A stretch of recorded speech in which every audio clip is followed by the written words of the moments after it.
Hello नमस्ते दोस्तों, स्वागत करते हैं IAS वारी इसमें। जैसे कि साइंस का PYQ, साइंस में आपका फिजिक्स, केमिस्ट्री, बायो तीनों से सेक्शन से प्रश्न आते हैं, लेकिन सबसे ज़्यादा प्रश्न आपके फिजिक्स से आते हैं। तो जितने आपके प्रश्न पूछे हैं TGT, PGT, PRT 6 to 8 maximum प्रश्न आपको हम कवर करेंगे। और TRE 1.0, 2.0, 3.0 के सारे प्रश्न हम लोग करने की कोशिश करेंगे। जो लोग नए चैनल पर नए हैं, चैनल को सब्सक्राइब करिएगा, पुराने लोग अधिक से अधिक वीडियो को शेयर करिएगा।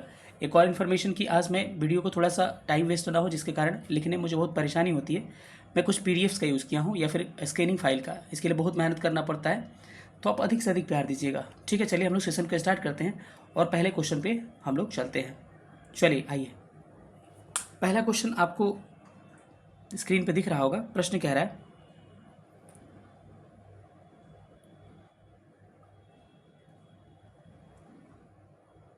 कि भूकंप की तीव्रता का मापन किस मशीन से किया जाता है। ऑलरेडी इस प्रश्न को हम लोग कर चुके हैं ज्योग्राफी वाले सेक्शन में। तो भूकंप हम किससे मापते हैं? सिस्मोग्राफ से हम लोग भूकंप का मेजरमेंट करते हैं। दाब मापते हैं बैरोमीटर से। ठीक है, और थोड़ा सा कुछ चीज़ें हैं, चलिए इसको एक्सप्लेन करते हैं फाइल के माध्यम से। कुछ स्क्रीन पे साथियों दिख रहा होगा आपको, कुछ उपकरण और इसके मेजरमेंट इंस्ट्रूमेंट। लगातार हमारे प्रश्न आते हैं। अल्टीमीटर से क्या मापते हैं हम? ऊंचाई का मापक है, मुख्यतः विमानों की ऊंचाई मापते हैं अल्टीमीटर से। एमीटर से क्या मापते हैं? विद्युत धारा। ठीक है, गैल्वेनोमीटर से क्या मापते हैं? विद्युत धारा ही, लेकिन छोटी विद्युत धारा, छोटी जो विद्युत धारा की मात्रा रहेगी तो हम लोग गैल्वेनोमीटर का प्रयोग करते हैं। एनीमोमीटर से क्या मापते हैं? एनीमोमीटर से आपको वायु की वेग मापते हैं। वही ऑडियोमीटर से क्या मापते हैं? ऑडियोमीटर से ध्वनि की तीव्रता मापते हैं, लेकिन ओडोमीटर से वाहन की द्वारा तय चली गई दूरी मापते हैं। ठीक है, इसके अलावा बैरोमीटर से वायुमंडलीय दाब मेजर किया जाता है। कार्डियोग्राफ से क्या मापते हैं? हृदय की गति को रिकॉर्ड किया जाता है।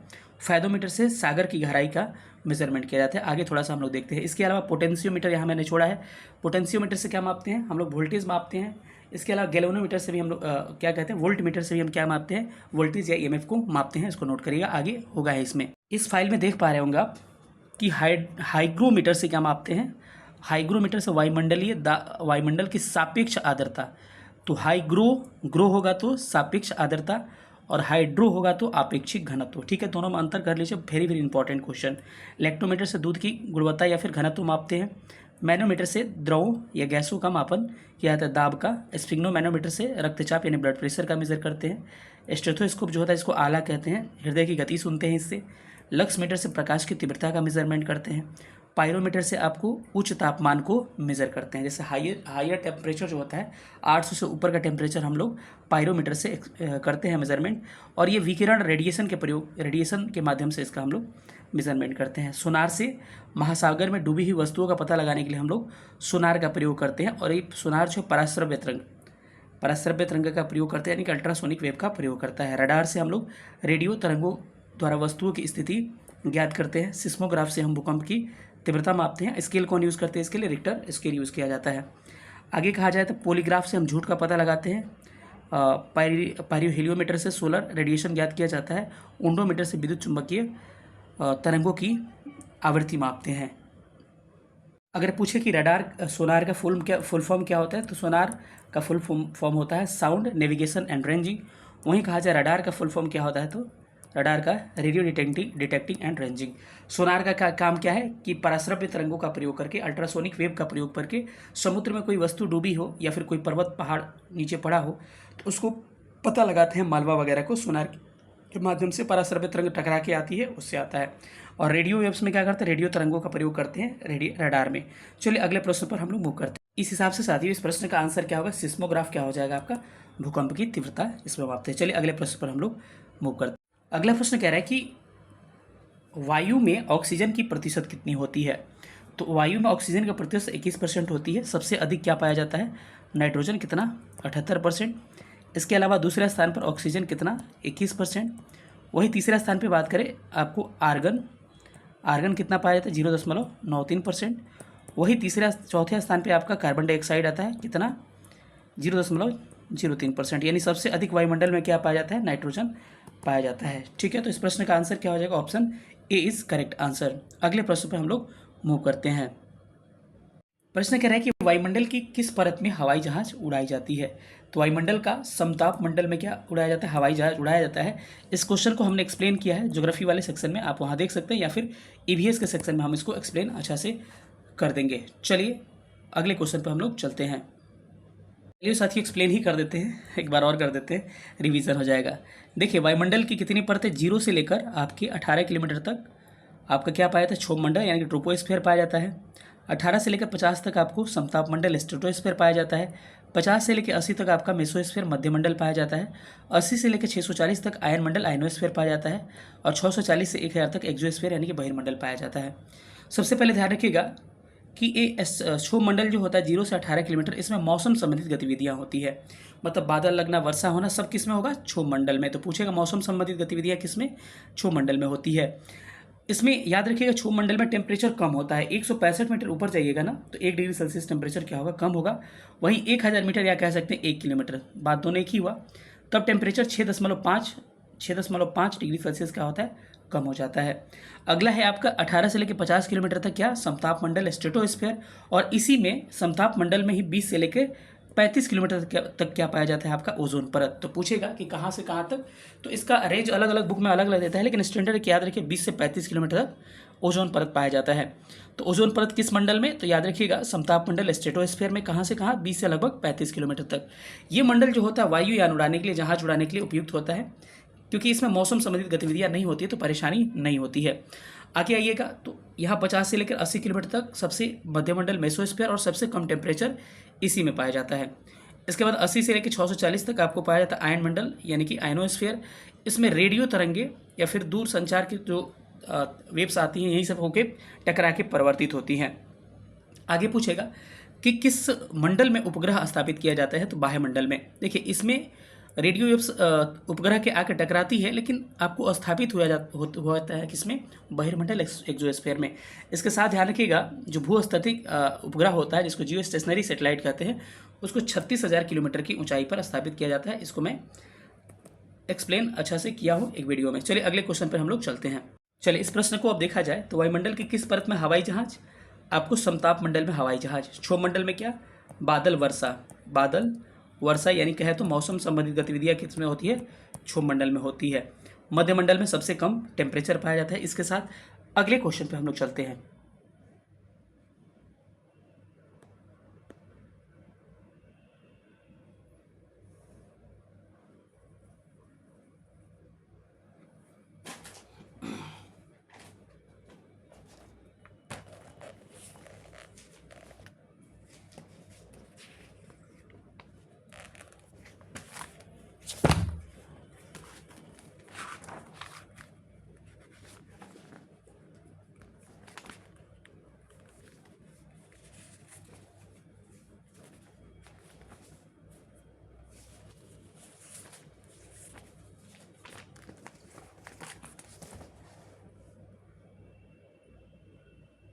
यहाँ थोड़ा सा गैप हो गया था साथियों, कोई बात नहीं। मुझे लग रहा है कि मैं पॉज किया था, पॉज करके मुझे आगे बढ़ना पड़ता है, क्योंकि क्या होता है एक्चुअली आपका टाइम वेस्ट होगा। टाइम को बचाने के लिए मैं ऐसा करता हूँ।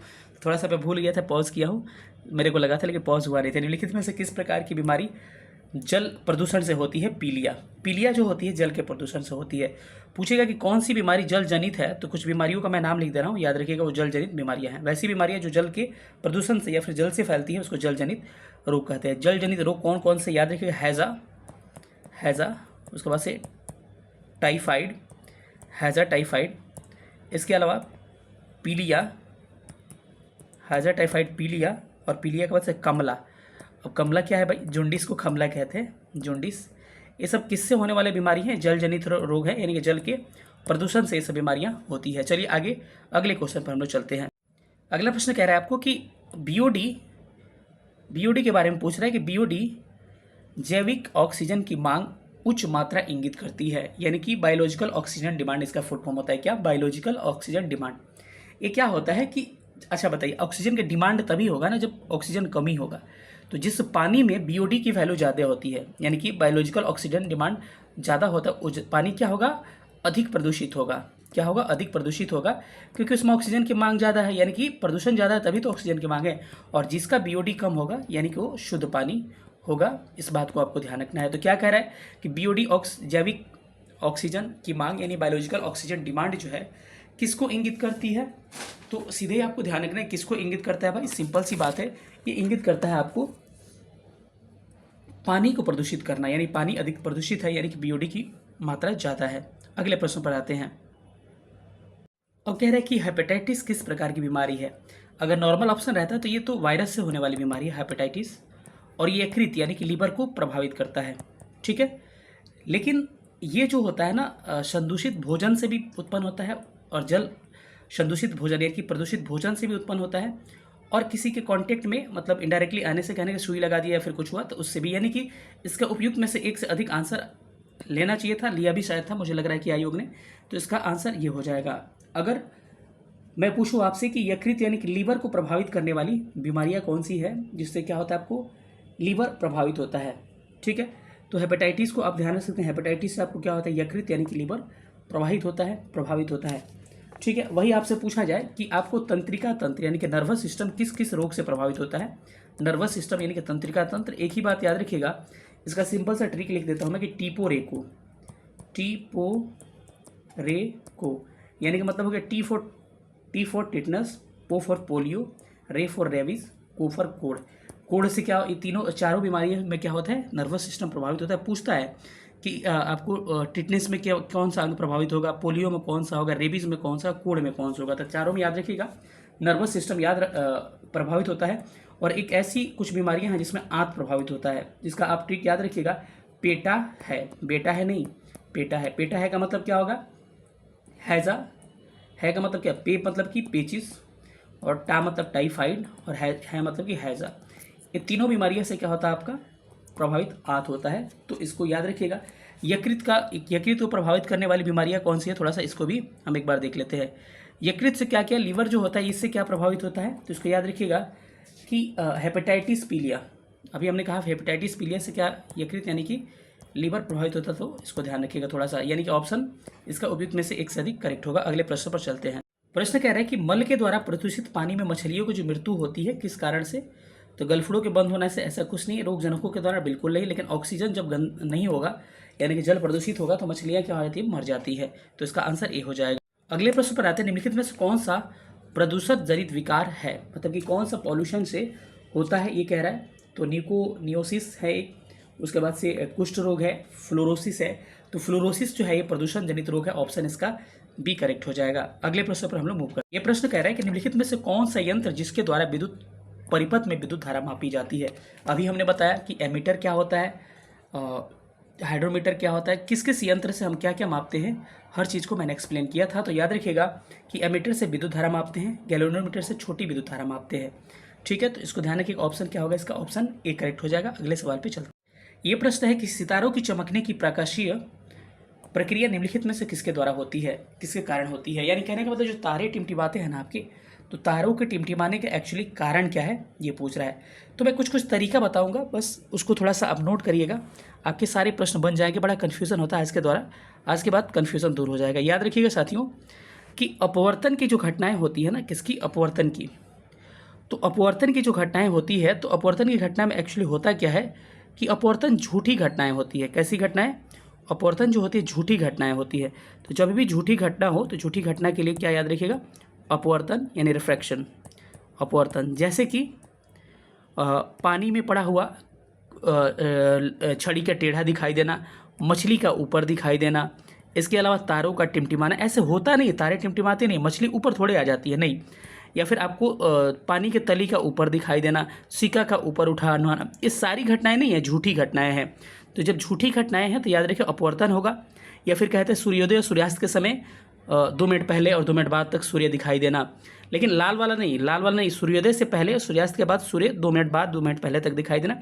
सारी झूठी घटनाएं आपको क्या होती है, अपवर्तन होती है, यानी कि रिफ्रैक्शन होती है। अगर कहा जाए कि वही आपसे पूछा जाए कि प्रकीर्णन, स्कैटरिंग ऑफ लाइट में क्या होता है, तो जिसमें कलर की बात आ जाए, कलर की, तो समझिए रंग की बात आ जाए तो स्कैटरिंग ऑफ लाइट यानी प्रकीर्णन होगा।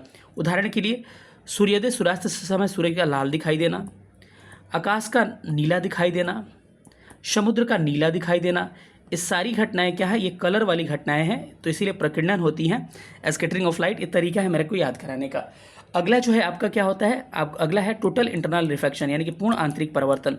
तो जिसमें चमकेगा कोई चीज़ ना, चमकेगा तो पूर्ण आंतरिक परिवर्तन है। कटा हुआ हीरा का चमकना, परखनली का, टूटे हुए परखनली का चमकना, और रेगिस्तानों में मृगमक्षिका का चमकना, या फिर ये सारी घटनाएं क्या होती है, टोटल इंटरनल रिफ्लेक्शन। लेकिन एक और ध्यान रखिएगा, ऑप्टिकल फाइबर भी, ये चमकने वाला नहीं है लेकिन थोड़ा सा एक अलग एक्सेप्शन है।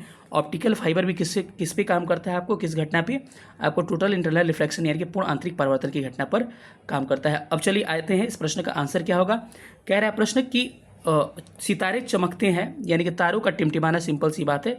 तो ये चूंकि तारे टिमटिमाते नहीं हैं, प्रतीत होते हैं टिमटिमाना, ये झूठी घटना है, इसीलिए क्या हो जाएगा, इसीलिए इसका आंसर क्या हो जाएगा, वायुमंडलीय अपवर्तन, ऑप्शन सी करेक्ट हो जाएगा। अगला प्रश्न कह रहा है कि पर्सलीन मग में गर्म चाय पीना सुविधाजनक है स्टील के गिलास के कंपेयर में।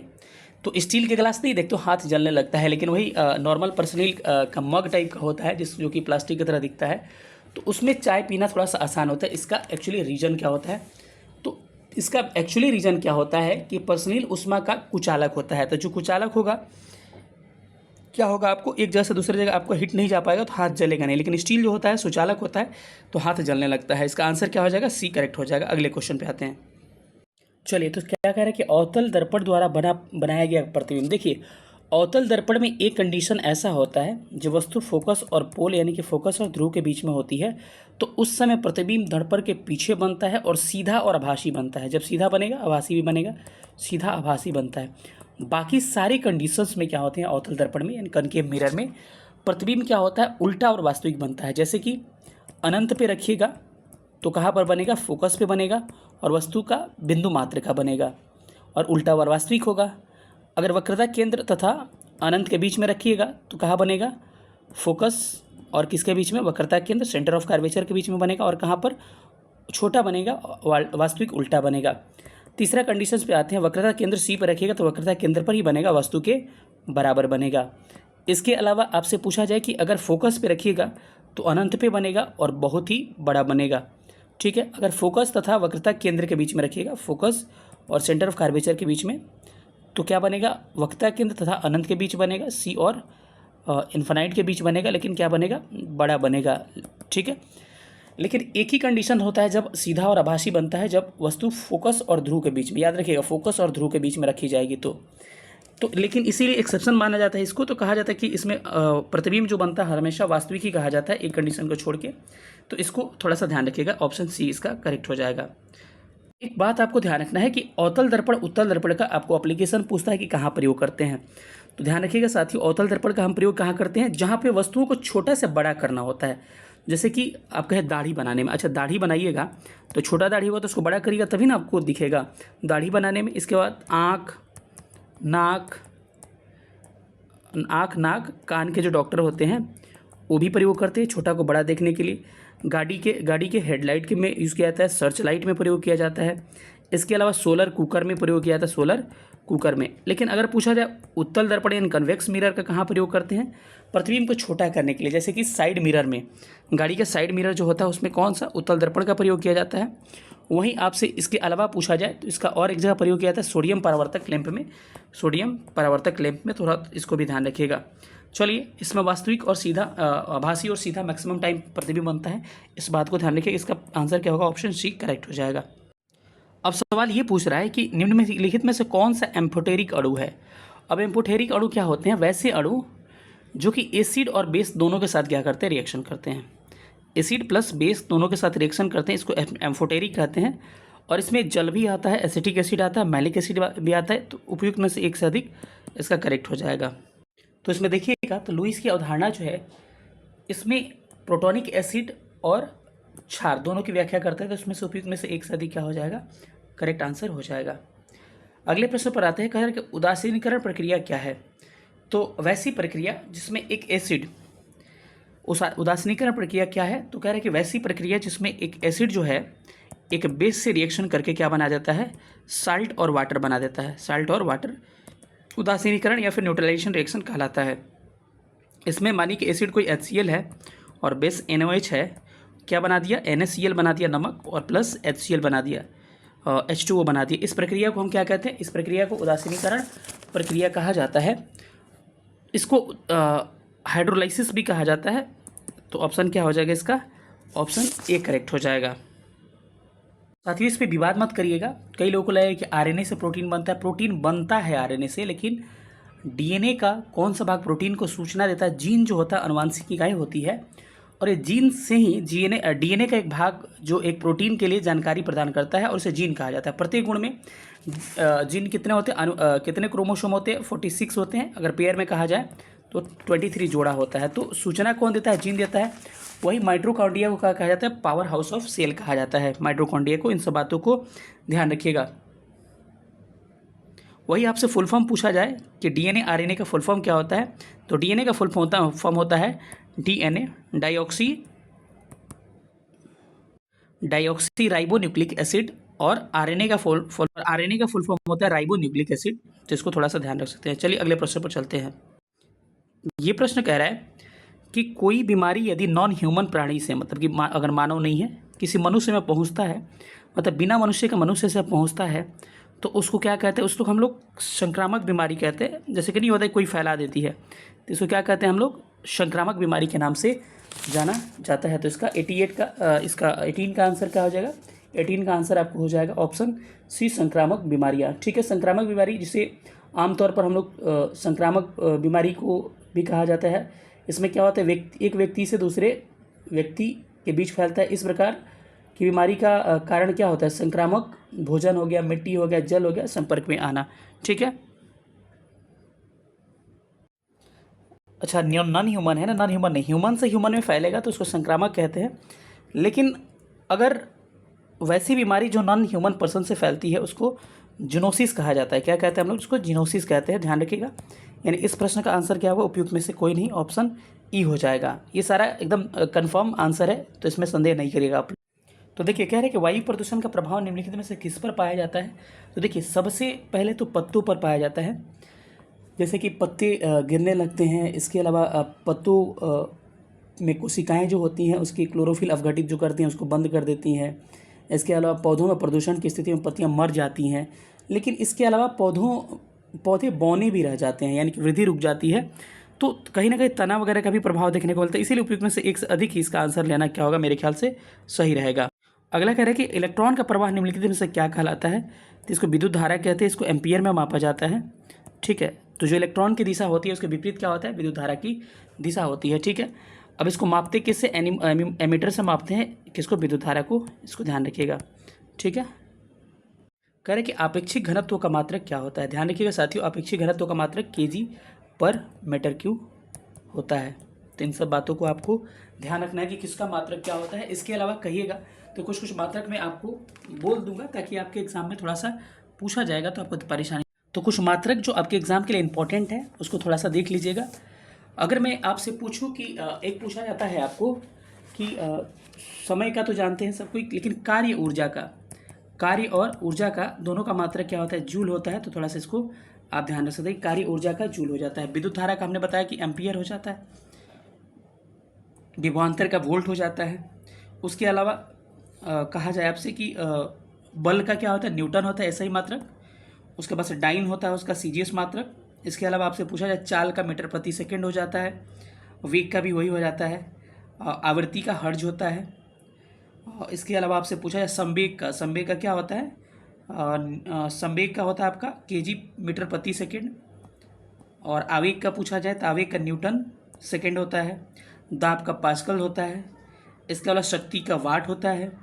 इसके अलावा आपसे पूछा जाए और क्या हो सकता है इंपॉर्टेंट? विद्युत आवेश का कूलाम होता है। विद्युत प्रतिरोध का क्या होता है? ओम होता है। वही प्रतिरोधकता का क्या होता है? ओम मीटर होता है।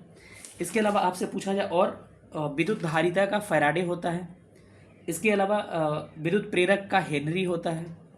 ठीक है, विद्युत प्रेरकत्व पूछा जाए तो क्या होता है? ओम सेकेंड हो जाता है।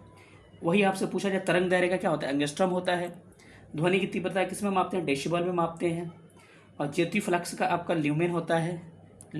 तो ये सारे आपको ध्यान रखना है, थोड़ा सा इंपॉर्टेंट है ये सारे कंसेप्ट आपके। चलिए अगले पे चलते हैं कि कुछ और चीज़ें देखते हैं। ये प्रश्न कह रहा है कि यदि हम कपूर को खुले बर्तन में रखें तो मात्रा घटती जाती है। इस प्रक्रिया को क्या कहते हैं? देखना है, कपूर उड़ने लगता है। ठीक है, तो कपूर के उड़ने की जो प्रक्रिया होती है, क्या अवक्षेपण होगा, संघनीकरण होगा, या फिर आपका उत्पादन होगा, इसका क्या करेक्ट आंसर हो जाएगा। ठीक है, तो इसका आंसर करेक्ट क्या हो जाएगा, इसको हम लोग कहते हैं कि उपयुक्त में से कोई नहीं, ऊर्ध्वपातन सब्लिमेशन कहा जाता है कि कपूर जो होता है सीधे ठोस से गैस अवस्था में परिवर्तित हो जाता है, इसको हम लोग क्या कहते हैं, सब्लिमेशन कहते हैं, यानी कि ऊर्ध्वपातन कहते हैं। ऑप्शन इसका डी हो जाएगा। ठीक है, गैसों का आपको सीधे द्रव में बदलना संघनीकरण कहलाता है, कंडेंसेशन कहलाता है। तो ये सब थोड़ा सा ध्यान रखिएगा। अगला प्रश्न कह रहा है आपको कि कमरे के ताप पर द्रव अवस्था में पाए जाने वाली धातु का नाम क्या है। तो कमरे के ताप पर द्रव अवस्था में पाए जाने वाले धातु का नाम क्या है आपका, क्या हो जाएगा, पारा हो जाएगा। तो पारा लेड हो जाएगा। वही गैलियम भी जो होती है कमरे के हाथों पे रखिएगा तो क्या हो जाएगा, गैलियम भी आपको क्या होने लगता है, आपको पिघलने लगता है। वही ब्रोमीन की खास बात क्या है, ब्रोमीन किस अवस्था में पाई जाती है, आपको ब्रोमीन अधातु होते हुए भी द्रव अवस्था में पाई जाती है। थोड़ा सा इनको अंतर स्पष्ट करके रखिएगा। ध्वनि का मेजरमेंट किससे किया जाता है भाई, डेसिबल से किया जाता है। तो क्या हो जाएगा आपका डेसिबल। तो इसमें ऑप्शन में नहीं है तो क्या होगा, उपयुक्त में से एक से कोई नहीं, इसका आंसर हो जाएगा। अगले प्रश्न पर आते हैं। अगला प्रश्न कह रहा है कि निम्नलिखित में से किसके पास उच्च ऊर्जा तथा तरंग दैर्घ्य छोटी होती है। प्रश्न कह रहा है कि निम्नलिखित में से किसके पास उच्च ऊर्जा और छोटा तरंग दैर्घ्य, मतलब कि तरंग दैर्घ्य वेवलेंथ छोटा होगा। इस कंसेप्ट से इतने सवाल पूछे जाते हैं ना, चाहे ये लाइट वाला चैप्टर हो गया या फिर साउंड वाला। तो इसमें आपको एक चार्ट में बताऊंगा, चार्ट को समझाऊंगा, चार्ट को आसानी से देखिएगा, सारे प्रश्न आपके बन जाएंगे। चलिए हम लोग चार्ट को देखते हैं। साथियों, इस चार्ट को देख पा रहे होंगे आप लोग। इस चार्ट में जो आपको तरंगे दे रखी हैं, ये क्या है, विद्युत चुंबकीय तरंगे हैं, यानी कि इलेक्ट्रोमैग्नेटिक वेव्स है। इलेक्ट्रोमैग्नेटिक वेव्स क्या होती है, वैसी तरंगे जो प्रकाश की चाल से, यानी कि 3 × 10⁸ जो प्रकाश की चाल होती है, 3 × 8 10⁸ मीटर प्रति सेकंड के चाल से चलती है। इसको हम लोग क्या बोलते हैं, प्रकाशीय तरंग या फिर विद्युत चुंबकीय तरंग के नाम से जानते हैं। कुछ तरंगे ऐसी होती है जो विद्युत चुंबकीय तरंग नहीं होती है, जैसे कि उसका नाम नोट कर लीजिएगा, जैसे कि ध्वनि तरंगे हो गई।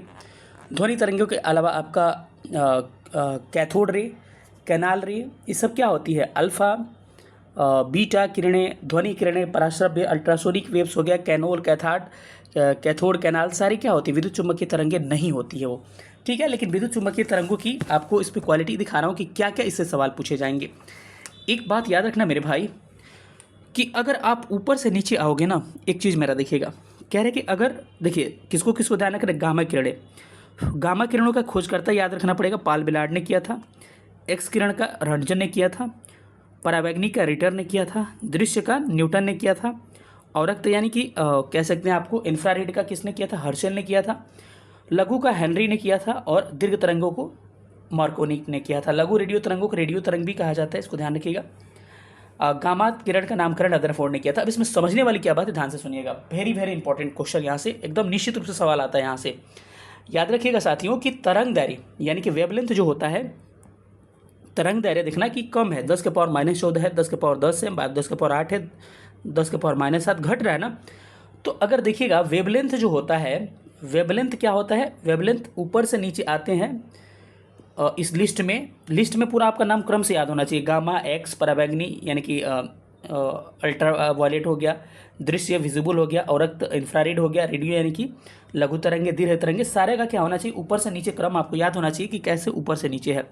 तो ऊपर से नीचे आइएगा तो इसका वेवलेंथ क्या हो रहा है, बढ़ रहा है, 10⁻⁻14 है, ये 10⁻−10 है, 10⁻−8 है। पावर माइनस वाला कम होता है तो उसकी वैल्यू बढ़ती है, मतलब कि यानी कि उसका वेवलेंथ क्या है, ऊपर से नीचे आने पर वेवलेंथ क्या हो रहा है, इसका बढ़ रहा है, समझ गए, तरंग दैर्घ्य बढ़ रहा है।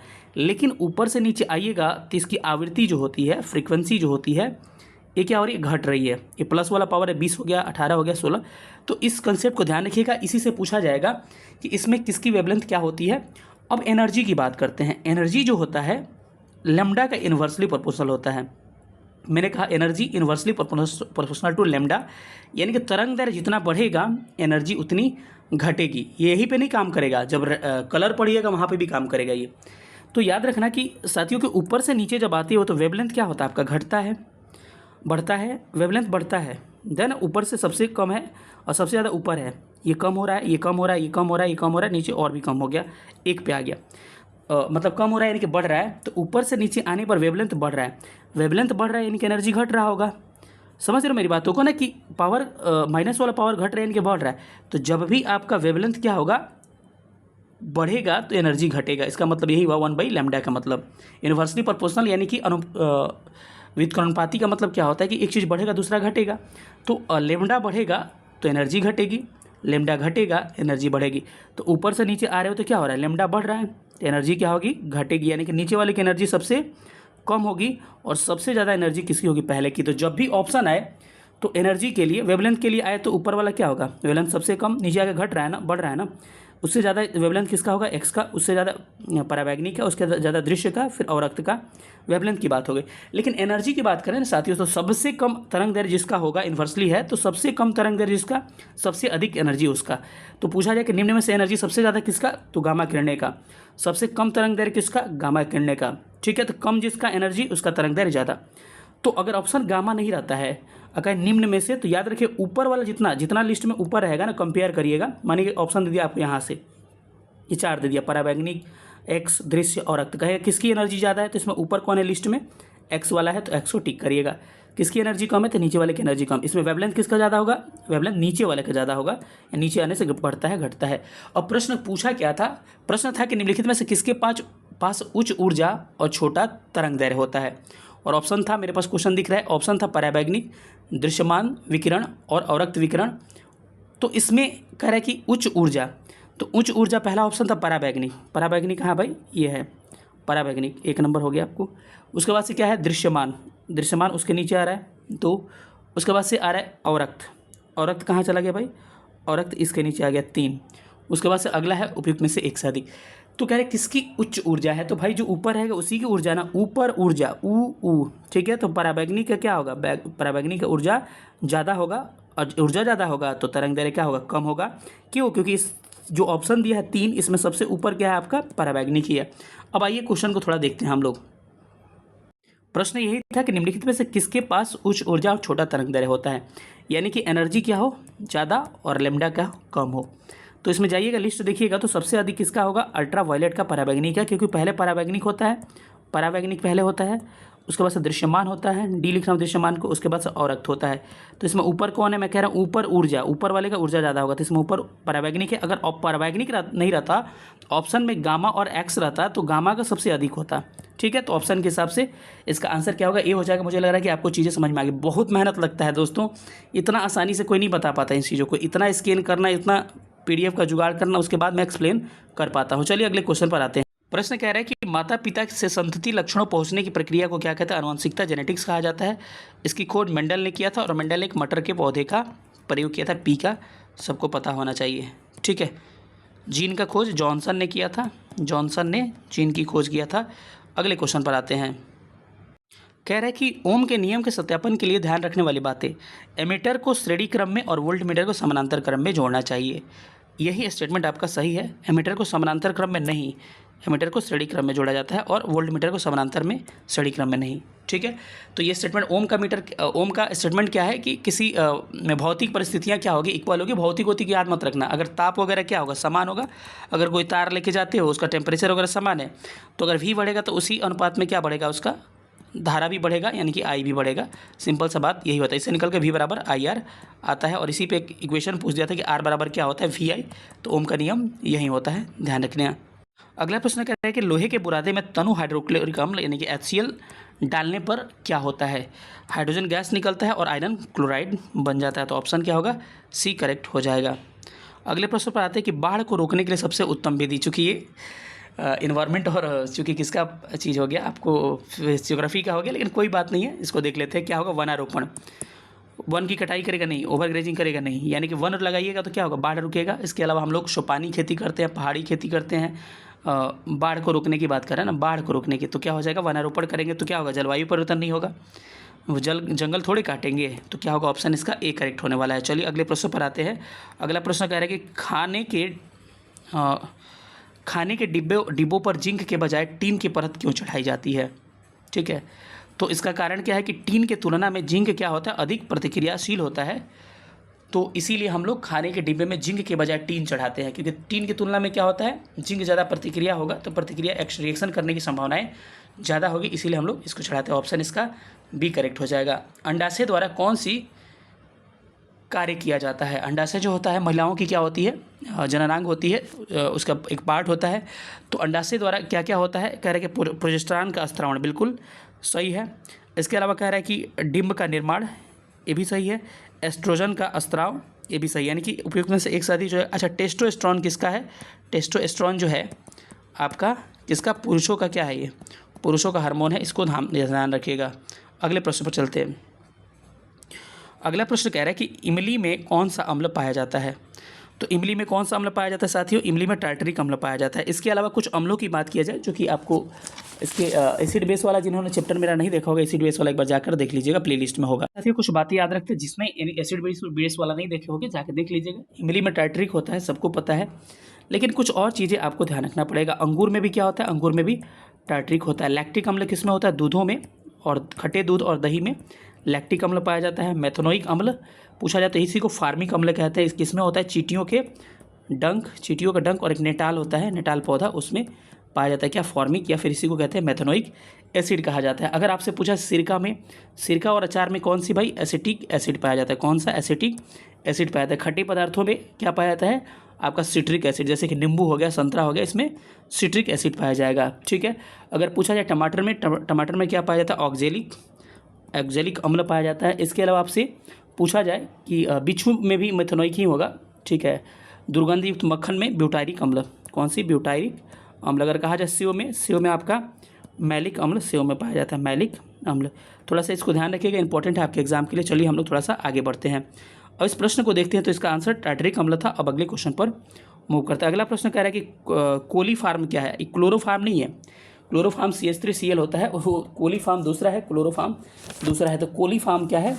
तो कोलीफार्म एक तरह की आपको प्राणियों के पाचन नाल में उपस्थित बैक्टीरिया है। तो क्या होगा? प्राणियों के पाचन नाल में उपस्थित बैक्टीरिया। ऑप्शन इसका सी करेक्ट हो जाएगा। विद्युत विभव को मापने के लिए किस उपकरण का प्रयोग किया जाता है? तो ध्यान रखिएगा कि विद्युत विभव को मापने के लिए एक उपकरण है जिसको कहते हैं हम लोग, आपको क्या? उपयुक्त में से एक से अधिक, यानी कि पोटेंशियोमीटर का और वोल्टमीटर का, दोनों का। गैल्वेनोमीटर से क्या मापते हैं? छोटी विद्युत धारा, और एमीटर से बड़ी विद्युत धारा या विद्युत धारा कह सकते हैं हम लोग, उसका मेजर करते हैं। तो इसका ऑप्शन क्या हो जाएगा? ऑप्शन इसका डी। देखिए इंस्ट्रूमेंट जो बताए थे स्टार्टिंग में ना, उससे कितने सवाल आपके बन रहे हैं। चलिए आगे बढ़ते हैं। अगला प्रश्न कह रहा है कि चुंबकीय क्षेत्र यानी कि इलेक्ट्रिक फील्ड जो होता है वो सदिश होता है कि अदिश राशियाँ? तो चलिए हम लोग क्लियर कर लेते हैं कि कौन सी अदिश राशि, कौन सी सदिश राशि। आइए इस फैक्ट को देखते हैं। तो साथियों कुछ राशियों का नाम मैं लिखूंगा, इसमें अदिश और सदिश मैं क्लियर कर दे रहा हूँ आपको। सबसे पहले सदिश राशि का नाम आप याद कर लीजिए कि सदिश कौन कौन सी राशियाँ होती है। इससे बाहर प्रश्न आपके नहीं आएंगे। वेग, वह जिसमें आता है मैक्सिमम टाइम, विद्युत धारा को छोड़ के वह जिसमें आता है सब सदिश में चला जाता है। वेग हो गया, वेलोसिटी हो गया, डिस्प्लेसमेंट हो गया, विस्थापन हो गया। विस्थापन के अलावा आपका हो गया बल, वह इसमें भी आता है। बल के अलावा त्वरण हो गया, त्वरण के अलावा संवेग हो गया। नोट करते रहिएगा, इससे बाहर आपके प्रश्न नहीं आएंगे।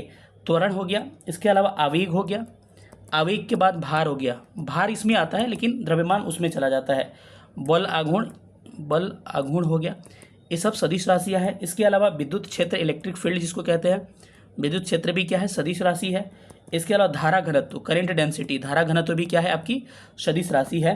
और देखना कि सारे सवाल आपके यही बन जाएंगे। क्या अगर चुंबकीय क्षेत्र यानी कि इलेक्ट्रिक फील्ड जो है कैसी राशि है? सदिश राशि है। ऑप्शन इसका ए करेक्ट हो जाएगा। कुछ अदिश राशियों को हम लोग नोट कर लेते हैं क्या क्या इंपॉर्टेंट है। एक दाब याद रखिएगा, दाब अदिश राशि है। द्रव्यमान क्या है? अदिश राशि है, स्केलर फैक्टर कहते हैं इनको। इसके अलावा आप क्या है? तो आयतन क्या है? आयतन भी अदिश राशि है। और विद्युत धारा एक मात्र वो वाला है जो अदिश राशि है। विद्युत धारा भी क्या है? एक तरह की अदिश राशि है। तो अदिश राशियों को भी ध्यान रखिए कि यहाँ से सवाल आपके बनते हैं। कि ताप हो गया, ताप भी क्या है? एक तरह का अदिश राशि है। दाब मैंने बोल ही दिया, विद्युत धारा बोल ही दिया, सब सारी क्या है आपकी? अदिश राशि है। अगर बात करें चाल भी अदिश राशि है। कार्य की बात करें तो कार्य भी अदिश राशि है। अगर समय की बात करें तो समय भी अदिश राशि है। एनर्जी, ऊर्जा की बात करें वो भी अदिश राशि है। जिसके पास डायरेक्शन और परिमाण यानी कि मैग्नीट्यूड दोनों होते हैं उसको सदिश कहते हैं। और जिसके पास केवल डायरेक्शन होता है उसको क्या कहा जाता है? अदिश राशि। अदिश को इंग्लिश में स्केलर कहते हैं और सदिश को हम लोग वेक्टर के नाम से जानते हैं। तो इतने प्रश्न, इतना एक्सप्लेनेशन, बहुत सारी चीज़ें हो गई। ऑप्शन इसका ए करेक्ट होगा। अगले प्रश्न पर हम लोग मूव करते हैं। कह रहे कि एक व्यक्ति पृथ्वी पर अधिक भार किस स्थिति में ढकेल सकता है? तो एक व्यक्ति है वो पृथ्वी पर अधिकतम जो भार है किस स्थिति में ढकेल सकता है? तो वो खड़े होने की स्थिति में अधिकतम भार ढकेल सकता है। क्या हो जाएगा? ऑप्शन इसका ए करेक्ट हो जाएगा। अगले प्रश्न पर आते हैं, प्रिज्म से गुजरने पर सबसे अधिक परावर्तित होने वाले रंग का नाम क्या है? तो ये है क्या आपका रंग है, ये प्रिज्म है, और प्रिज्म से सबसे अधिक प्रकीर्णित प्रकाश का आपको पता होगा कि प्रकाश कौन सा? बैगनी होता है। याद रखना इसका फॉर्मूला होता है वीव गियोर। वीव गियोर का मतलब क्या होता है? Violet, indigo, blue, green, yellow, orange और रेड। इसमें इधर से इधर जाइएगा ना तो इसका क्या होगा? वेवलेंथ क्या होता है? बढ़ता है, लेकिन इधर से इधर, मतलब समझ रहे हैं, इधर से इधर जाएगा तो वेवलेंथ यानी कि तरंग दैर्ध्य बढ़ेगा। यानी कि सबसे अधिक तरंग दैर्ध्य लाल का, उससे कम ऑरेंज का, फिर येलो का, ग्रीन का, ब्लू का, इंडिगो का और किसका? वायलेट का। तो इसमें याद रखना कि केवल लाल का ना तरंग दैर्ध्य ही सबसे अधिक होता है, बाकी कुछ नहीं। स्कैटरिंग भी सबसे कम, प्रकीर्णन भी सबसे कम, इसके अलावा अपवर्तन भी सबसे कम, इसके अलावा सब चीज़ लाल का क्या होता है? कम होता है। एनर्जी भी कम होता है। एनर्जी के लिए भी स्टेटमेंट ध्यान रखिएगा, मैंने क्या बताया कि lambda inversely proportional to E inversely proportional to 1/λ। यानी कि एनर्जी जो होता है क्या होता है? तरंग दैर्ध्य का क्या होता है? उल्टा होता है। यानी कि सबसे अधिक तरंग दैर्ध्य किसका? लाल का होगा, सबसे कम एनर्जी लाल का होगा। तो कभी ऑप्शन में दे देता है आपको ब्लू वाला देता है, ये 3-4 को दे देगा, कहेगा इसमें से सबसे कम एनर्जी किसका है? याद रखना जितना इधर आइएगा एनर्जी ज़्यादा होगा, इधर से कम, इससे कम, इससे कम, इससे कम, इससे कम, सबसे कम लाल। तो इसमें ब्लू सबसे अधिक सही आंसर होता है। इसी में से ब्लू दे देता है और इधर का दे देता है। जैसे ब्लू दे दिया ऑप्शन में, ऑरेंज दे दिया, येलो दे दिया और क्या दे दिया? ग्रीन दे दिया। बोलेगा किसमें इसमें एनर्जी ज़्यादा है? तो इसमें किसमें ज़्यादा होगा? ब्लू का, क्योंकि ब्लू इस साइड में है। जो इस साइड में होगा तरंग दैर्ध्य कम होगा, एनर्जी ज़्यादा होगा। इतना एक्सप्लेन साथियों कोई नहीं करेगा। चलिए अगले क्वेश्चन पर हम लोग चलते हैं। अगला क्वेश्चन कह रहे हैं कि मिट्टी के तेल के बर्तन में जब बर्फ़ का टुकड़ा डाला जाता है तो बर्फ़ के पिघलने से मिट्टी का तेल की सतह क्या होगी? इसका आयोग ने आंसर लिया था कि सतह गिरेगी। बहुत इसमें विवाद हुआ था, सतह गिरेगी। कोई बर्फ़ का टुकड़ा आपको तैरता है तो उसका 1/9 भाग बर्फ़ के ऊपर रहता है, ये भी पूछा जाता है। इसके अलावा बर्फ़ का जब पिघलता है तो उसके आयतन में, जब कोई बर्फ़ टुकड़ा तैरता रहता है अगर पिघलेगा तो उसके आयतन में, पानी के आयतन में कोई प्रभाव देखने को नहीं मिलता है। अगर कोई बर्फ़ जम जाता है तो क्या उसका आयतन बढ़ेगा कि घटेगा? आप लोग कमेंट करके बताइए। कोई बर्फ़ जमता है तो आयतन बढ़ता है कि पिघलने पर आयतन बढ़ता है? इसका आपको जवाब देना है। तो ऑप्शन इसका ए करेक्ट होगा। चलिए अगले प्रश्न पर हम लोग चलते हैं। इसका नंबरिंग उल्टा हो गया थोड़ा। कह रहे हैं कि निम्नलिखित में से किसका पीएच मान 7 से अधिक है? तो थोड़ा पीएच मान अगर देखा जाए, खूब प्रश्न पूछ रहा है पीएच मान से। पीएच मान इसमें रक्त प्लाज्मा का पीएच मान 7 से अधिक होगा, 7.4 होता है। बाकी सिरका का, गैस्ट्रिक जूस का, सबका क्या होता है? कम होता है। थोड़ा सा पीएच वैल्यू की बात कर लें। पीएच वैल्यू जो होती है किसी विलयन की अम्लीयता और क्षारीयता का क्या करती है? मेजरमेंट करती है। अगर कोई लिटमस जो है नीले को लाल कर देता है, ब्लू को रेड कर देता है तो क्या होगा? ये अम्लीय विलयन होगी, एसिडिक होगी। वही लाल को अगर नीला कर देता है तो क्या होगा? विलयन क्या होगा? बेसिक होगा। ठीक है। इसके बाद ध्यान रखिएगा कि लिटमस जो होता है बनता किससे है? आपको लाइकेन से बनता है। इसके अलावा कुछ और आपके सूचक होते हैं, प्राकृतिक सूचक। इंडिकेटर का क्या होता है? सूचक होता है। तो जैसे प्राकृतिक सूचक जो नेचुरली होते हैं, जैसे कि हल्दी हो गया, लाल पत्ता गोभी हो गया, लाल पत्ता गोभी। इसके अलावा आपके हो गया क्या? हल्दी हो गया, लाल पत्ता गोभी। इसके बाद से लाइकेन हो गया, ये प्राकृतिक सूचक है। लेकिन मिथाइल ऑरेंज, फेनोल्फ्थालीन, ये सब क्या है? कृत्रिम सूचक। तो इंडिकेटर को थोड़ा ध्यान रखिएगा। अब हम थोड़ा सा पीएच वैल्यू पे बात कर लेते हैं। पीएच वैल्यू किसका क्या क्या होता है थोड़ा सा एक बार नोट कर लीजिएगा। सिरका के पीएच वैल्यू बात करें साथियों तो सिरका का 2.4 होता है लगभग। गैस्ट्रिक जूस का क्या होता है? गैस्ट्रिक जूस यानी कि जठर रस का 1.2 होता है। रक्त प्लाज्मा का 7.4 होता है। अगर वही बात करें आपको आंसू का, तो आंसू का भी 7.4 ही होता है। इसके अलावा अगर कहा जाए कि लार का 6.5 से लेकर 7.4 होता है। ठीक है। इसके अलावा समुद्री जल का 8.4 होता है। इसके अलावा दूध का 6.4 होता है, कहीं 6.6 भी देता है। इसके अलावा मूत्र का 6 होता है। इसके अलावा शराब का आपका 2.8 होता है। सिरका का हमने बता ही दिया। नींबू का 2.2 होता है। 2.4 भी दिया रहेगा, लेकिन ऐसा प्रश्न आपको मिलेगा ना कि आराम से उसको क्लियर कर लीजिएगा। सबसे इंपॉर्टेंट है मिल्क ऑफ मैग्नीशिया का। मिल्क ऑफ मैग्नीशिया MgOH का होल ट्वाइस का 10 होता है। एक क्वेश्चन एग्जाम में आने का संभावनाएं हैं। NaOH NCERT का है, इसका भी कितना होता है? 10 होता है। इसके अलावा पूछा जाए अम्लीय वर्षा के लिए तो 5.6 से पीएच वैल्यू कम हुई, अम्लीय वर्षा होगा। हमारे दांत गिरेंगे कब? जब हमारा मुंह का पीएच वैल्यू 5.5 से कम हो जाएगा। तो यहाँ पे आपको एक ही ऑप्शन है रक्त प्लाज्मा, जिसके पीएच वैल्यू क्या होती है? 7.4 से अधिक होती है। चलिए अगले प्रश्न पर हम लोग चलते हैं। अगला प्रश्न कह रहा है कि एक सामान्य नेत्र की लेंस की नाभिक दूरी कितनी होती है। अब लोगों को लगा था कि ये पूछ दिया है कुछ और। देखिए, आदमी देखता है ना, वो निकट दृष्टि दोष, दूर दृष्टि दोष, वो चीज़ें अलग है। जब आप नज़दीक की वस्तुओं को देखते हैं तो कम से कम 25 सेंटीमीटर का दूरी पर रखना पड़ेगा, तभी दिखेगा। इसको हम निकट, हमारा निकट क्षमता होता है देखने का। सबसे अनंत बिंदु जो होता है हमारा, सबसे दूर बिंदु होता है, ये सबसे नज़दीक बिंदु 25 सेंटीमीटर। लेकिन ये पूछा है कि नेत्र लेंस की जो गोलक है उसकी नाभिक, मतलब कि हमारा गोल आंख में नहीं दिखता है, उसका न्यूक्लियस पूछा है कि नाभिक की जो लेंस की नाभिक की दूरी जो होती है इसका 2 सेंटीमीटर होता है, यानी कि ऑप्शन इसका बी करेक्ट हो जाएगा। अगले प्रश्न पर हम लोग चलते हैं थोड़ा सा। अगला सवाल क्या कह रहा है? अगला सवाल कह रहा है कि शुष्क बुझे हुए चूने पर क्लोरीन गैस जब प्रवाहित की जाती है तो क्या बनता है। शुष्क बुझा हुआ चूना यानी कि CaOH का होल ट्वाइस, बुझा हुआ चूना, पानी डाल दिए, देखिए ये अनबुझा है CO, पानी डाल दिए, CaOH का होल ट्वाइस, बुझा हुआ चूना हो गया। इसमें क्लोरीन गैस प्रवाहित करिएगा तो क्या बन जाएगा? विरंजक चूर्ण CaOCl का होल 2 या ClOCl2 कहते हैं। इसको कैल्शियम ऑक्सीक्लोराइड कहा जाता है, इसका फॉर्मूला याद रखिएगा। तो विरंजक चूर्ण बनता है, ऑप्शन क्या होगा? A correct. HCl जो है हाइड्रोक्लोरिक अम्ल है, ऑप्शन इसको ध्यान रखिएगा। चलिए अगले प्रश्न पर चलते हैं। करें वो एंजाइम जो हमारे मुंह में भोजन के साथ मिलता है उसका एंजाइम का नाम क्या है। तो उस एंजाइम को क्या कहते हैं हम लोग? उस एंजाइम को एमाइलेज कहते हैं। और लार भी हमारे मुंह में भोजन का पाचन स्टार्ट होता है लार से, उसको लाइपेज। और क्या कहते हैं? टाइलिन जो होता है स्टार्च के पाचन में सहयोगी होता है। प्रोटीन का पेप्सिन और पेप्टोन से सब क्या करता है? आपको प्रोटीन के पाचन में सहयोग करते हैं। तो इसका ऑप्शन क्या हो जाएगा? ऑप्शन इसका सी करेक्ट हो जाएगा। अगले प्रश्न पर चलते हैं। अगला प्रश्न कह रहा है कि Al2O3 into 2SiO2 into 2H2O का रासायनिक सूत्र क्या होता है। इसका रासायनिक सूत्र होता है आपका, इसको चीनी मिट्टी कहा जाता है। तो ऑप्शन इसका बी करेक्ट हो जाएगा। अब कुछ केमिकल फार्मूला आपको मैं बता दे रहा हूँ जो आपके एग्जाम के लिए बहुत इंपॉर्टेंट होंगे। जैसे साथियों आपसे पूछा जाए कि आपको नीला थोथा यानी कि ग्लाबर साल्ट किसे कहते हैं?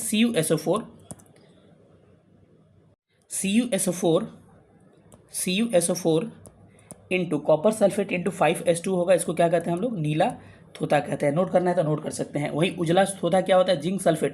देखिए लिख इसलिए रहा हो हर चीज़ की टाइम लगेगा और आपको बस रिवाइज कराना है। जिंक सल्फेट इंटू 7H2O को हम लोग उजला थोथा या सफ़ेद थोथा के नाम से जानते हैं। वही हरा कशिश किसको कहा जाता है? हरा कशिश FeSO4 इंटू 7H2O को हरा कशिश कहते हैं। इसके अलावा एप्सम साल्ट किसको कहते हैं? MgSO4 इंटू 7H2O को एप्सम साल्ट कहते हैं। ग्लाबर साल्ट किसको कहते हैं? तो Na2 sodium SO4 sodium sulphate into 10H2O को हम लोग ग्लाबर साल्ट के नाम से जानते हैं। इसके अलावा पूछा जाता है धुआं सोडा क्या होता है? सोडियम कार्बोनेट इंटू 10H2O क्या होता है? धुआं सोडा के नाम से जानते हैं इसको। वही खावा सोडा क्या होता है? NaHCO3 क्या कहता है आपको? खावा सोडा या बेकिंग सोडा इसको कहा जाता है। इसके अलावा बहुत सारे फार्मूले हैं। NaOH इसको कास्टिक सोडा के नाम से जाना जाता है, इसको भी ध्यान रखिएगा। क्लोरोफार्म का फार्मूला CH3Cl होता है। वही हमने कहा था कि कैल्शियम ऑक्सीक्लोराइड या कह सकते हैं विरंजक चूर्ण का फार्मूला हो जाएगा। वही मैं आपसे पूछ दूं कि जिप्सम का formula CuSO4 into 2H2O gypsum होता है। वहीं मैं आपसे पूछ दूं प्लास्टर ऑफ पेरिस क्या होता है? जिप्सम का ही फार्मूला होता है लेकिन हेमीहाइड्रेट ½ हो जाता है। इस सारे फार्मूलेस को आपको ध्यान रखना, एग्जाम के लिए वेरी वेरी इंपॉर्टेंट हो सकते हैं। चलिए अगले क्वेश्चन पे हम लोग मूव करते हैं। अगला प्रश्न क्या कह रहा है? अगला प्रश्न कह रहा है कि नाभिकीय रिएक्टरों में D2O यानी भारी जल का खोज यूरो ने किया था, यूरे ने। और इसका एटॉमिक मास 20 होता है, सबका 18 लेकिन इसका 20 होता है। और इसका प्रयोग हम कहाँ पर करते हैं? इसका प्रयोग हम लोग मॉडरेटर के रूप में करते हैं, यानी कि मंदक के रूप में किया जाता है। भारी जल और ग्रेफाइट का प्रयोग हम लोग मॉडरेटर के रूप में करते हैं। ठीक है, चलिए अगले प्रश्न पर हम लोग मूव करते हैं। अगला प्रश्न कर रहा है कि लैक्टियल निम्नलिखित में से किससे संबंधित है? लैक्टियल निम्नलिखित में से किससे संबंधित है? तो ये संबंधित है आपका वसा अवशोषण से, यानी कि ऑप्शन इसका सी करेक्ट हो जाएगा। अगले प्रश्न पर आते हैं, थोड़ा सा फास्ट बढ़ते हैं क्योंकि वीडियो लंबी हो जाएगी। अगला प्रश्न करें कि प्रकाश संश्लेषण के अध्ययन से संबंधित वनस्पति के विज्ञान की अध्ययन क्या कहलाती है? तो इसको हम क्या कहते हैं? इसको कहते हैं पादप कार्यकी, यानी कि पादप कार्यकी में क्या आ जाएगा? प्रकाश संश्लेषण आ जाएगा, फूल पत्ती पौधा सब आ जाएंगे इसके। तो ये ऑप्शन सी हो जाएगा। ठीक है, किस रंग में प्रकाश का सबसे अधिक क्या होता है आपका? प्रकाश संश्लेषण की क्रिया होती है लाल में होती है, सबसे कम किस में होती है? बैगनी में होती है। लाल और नीला में ठीक ठाक होता है।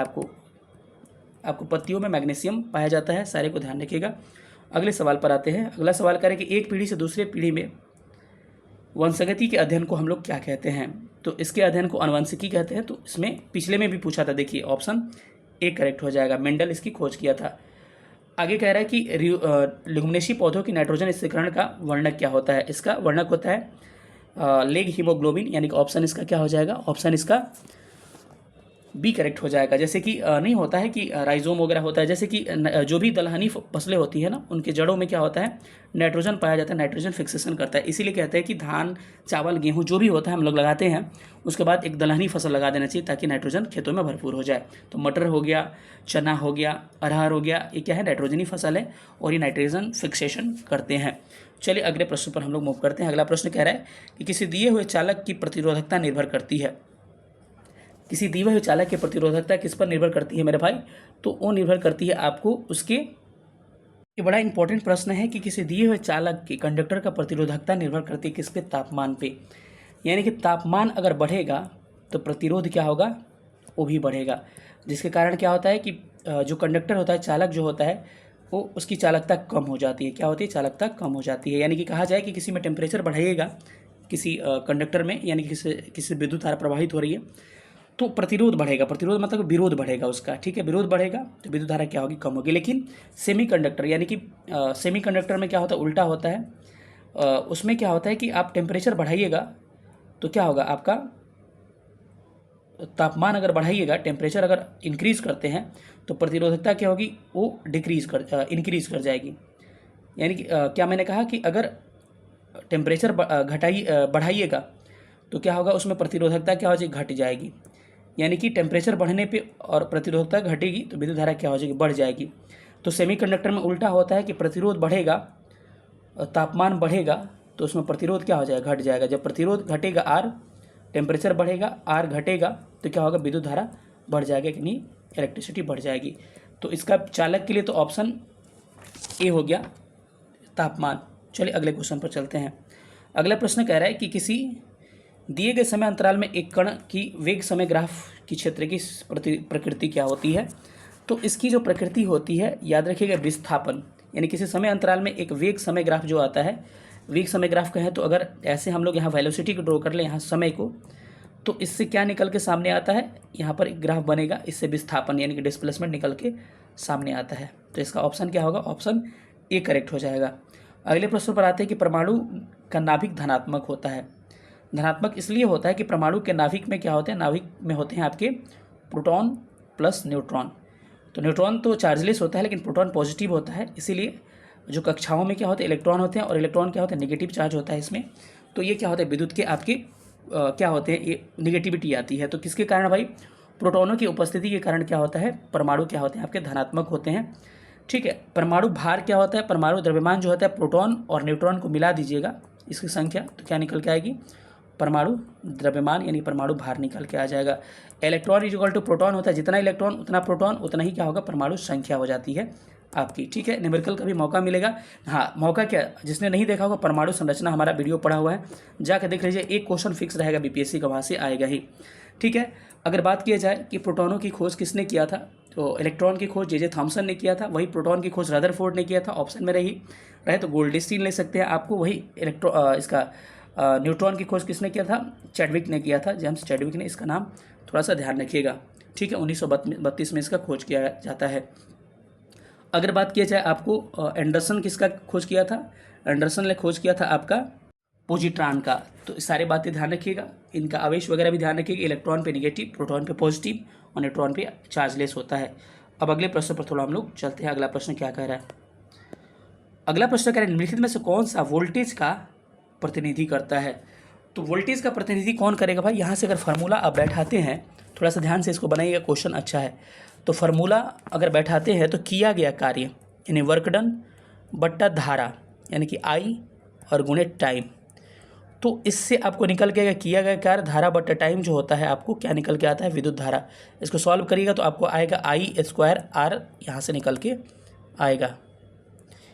अगला प्रश्न कह रहा है कि यदि तरंग दैर्घ्य, देखिए प्रश्न सेम कहे ना कि वो एनर्जी वाला बड़ा इंपॉर्टेंट है, यदि तरंग दैर्घ्य बैगनी से लाल की तरफ बढ़ाया जाए, क्या कह रहा है, वीव ग्योर, तरंग दैर्घ्य बैगनी से लाल की ओर बढ़ाया जाए, ऐसे बढ़ेगा ना, तो चमक क्या होगी, इसकी चमक क्या होगी, पहले बढ़ेगी फिर क्या होगी, घटेगी, ऑप्शन ए करेक्ट हो जाएगा।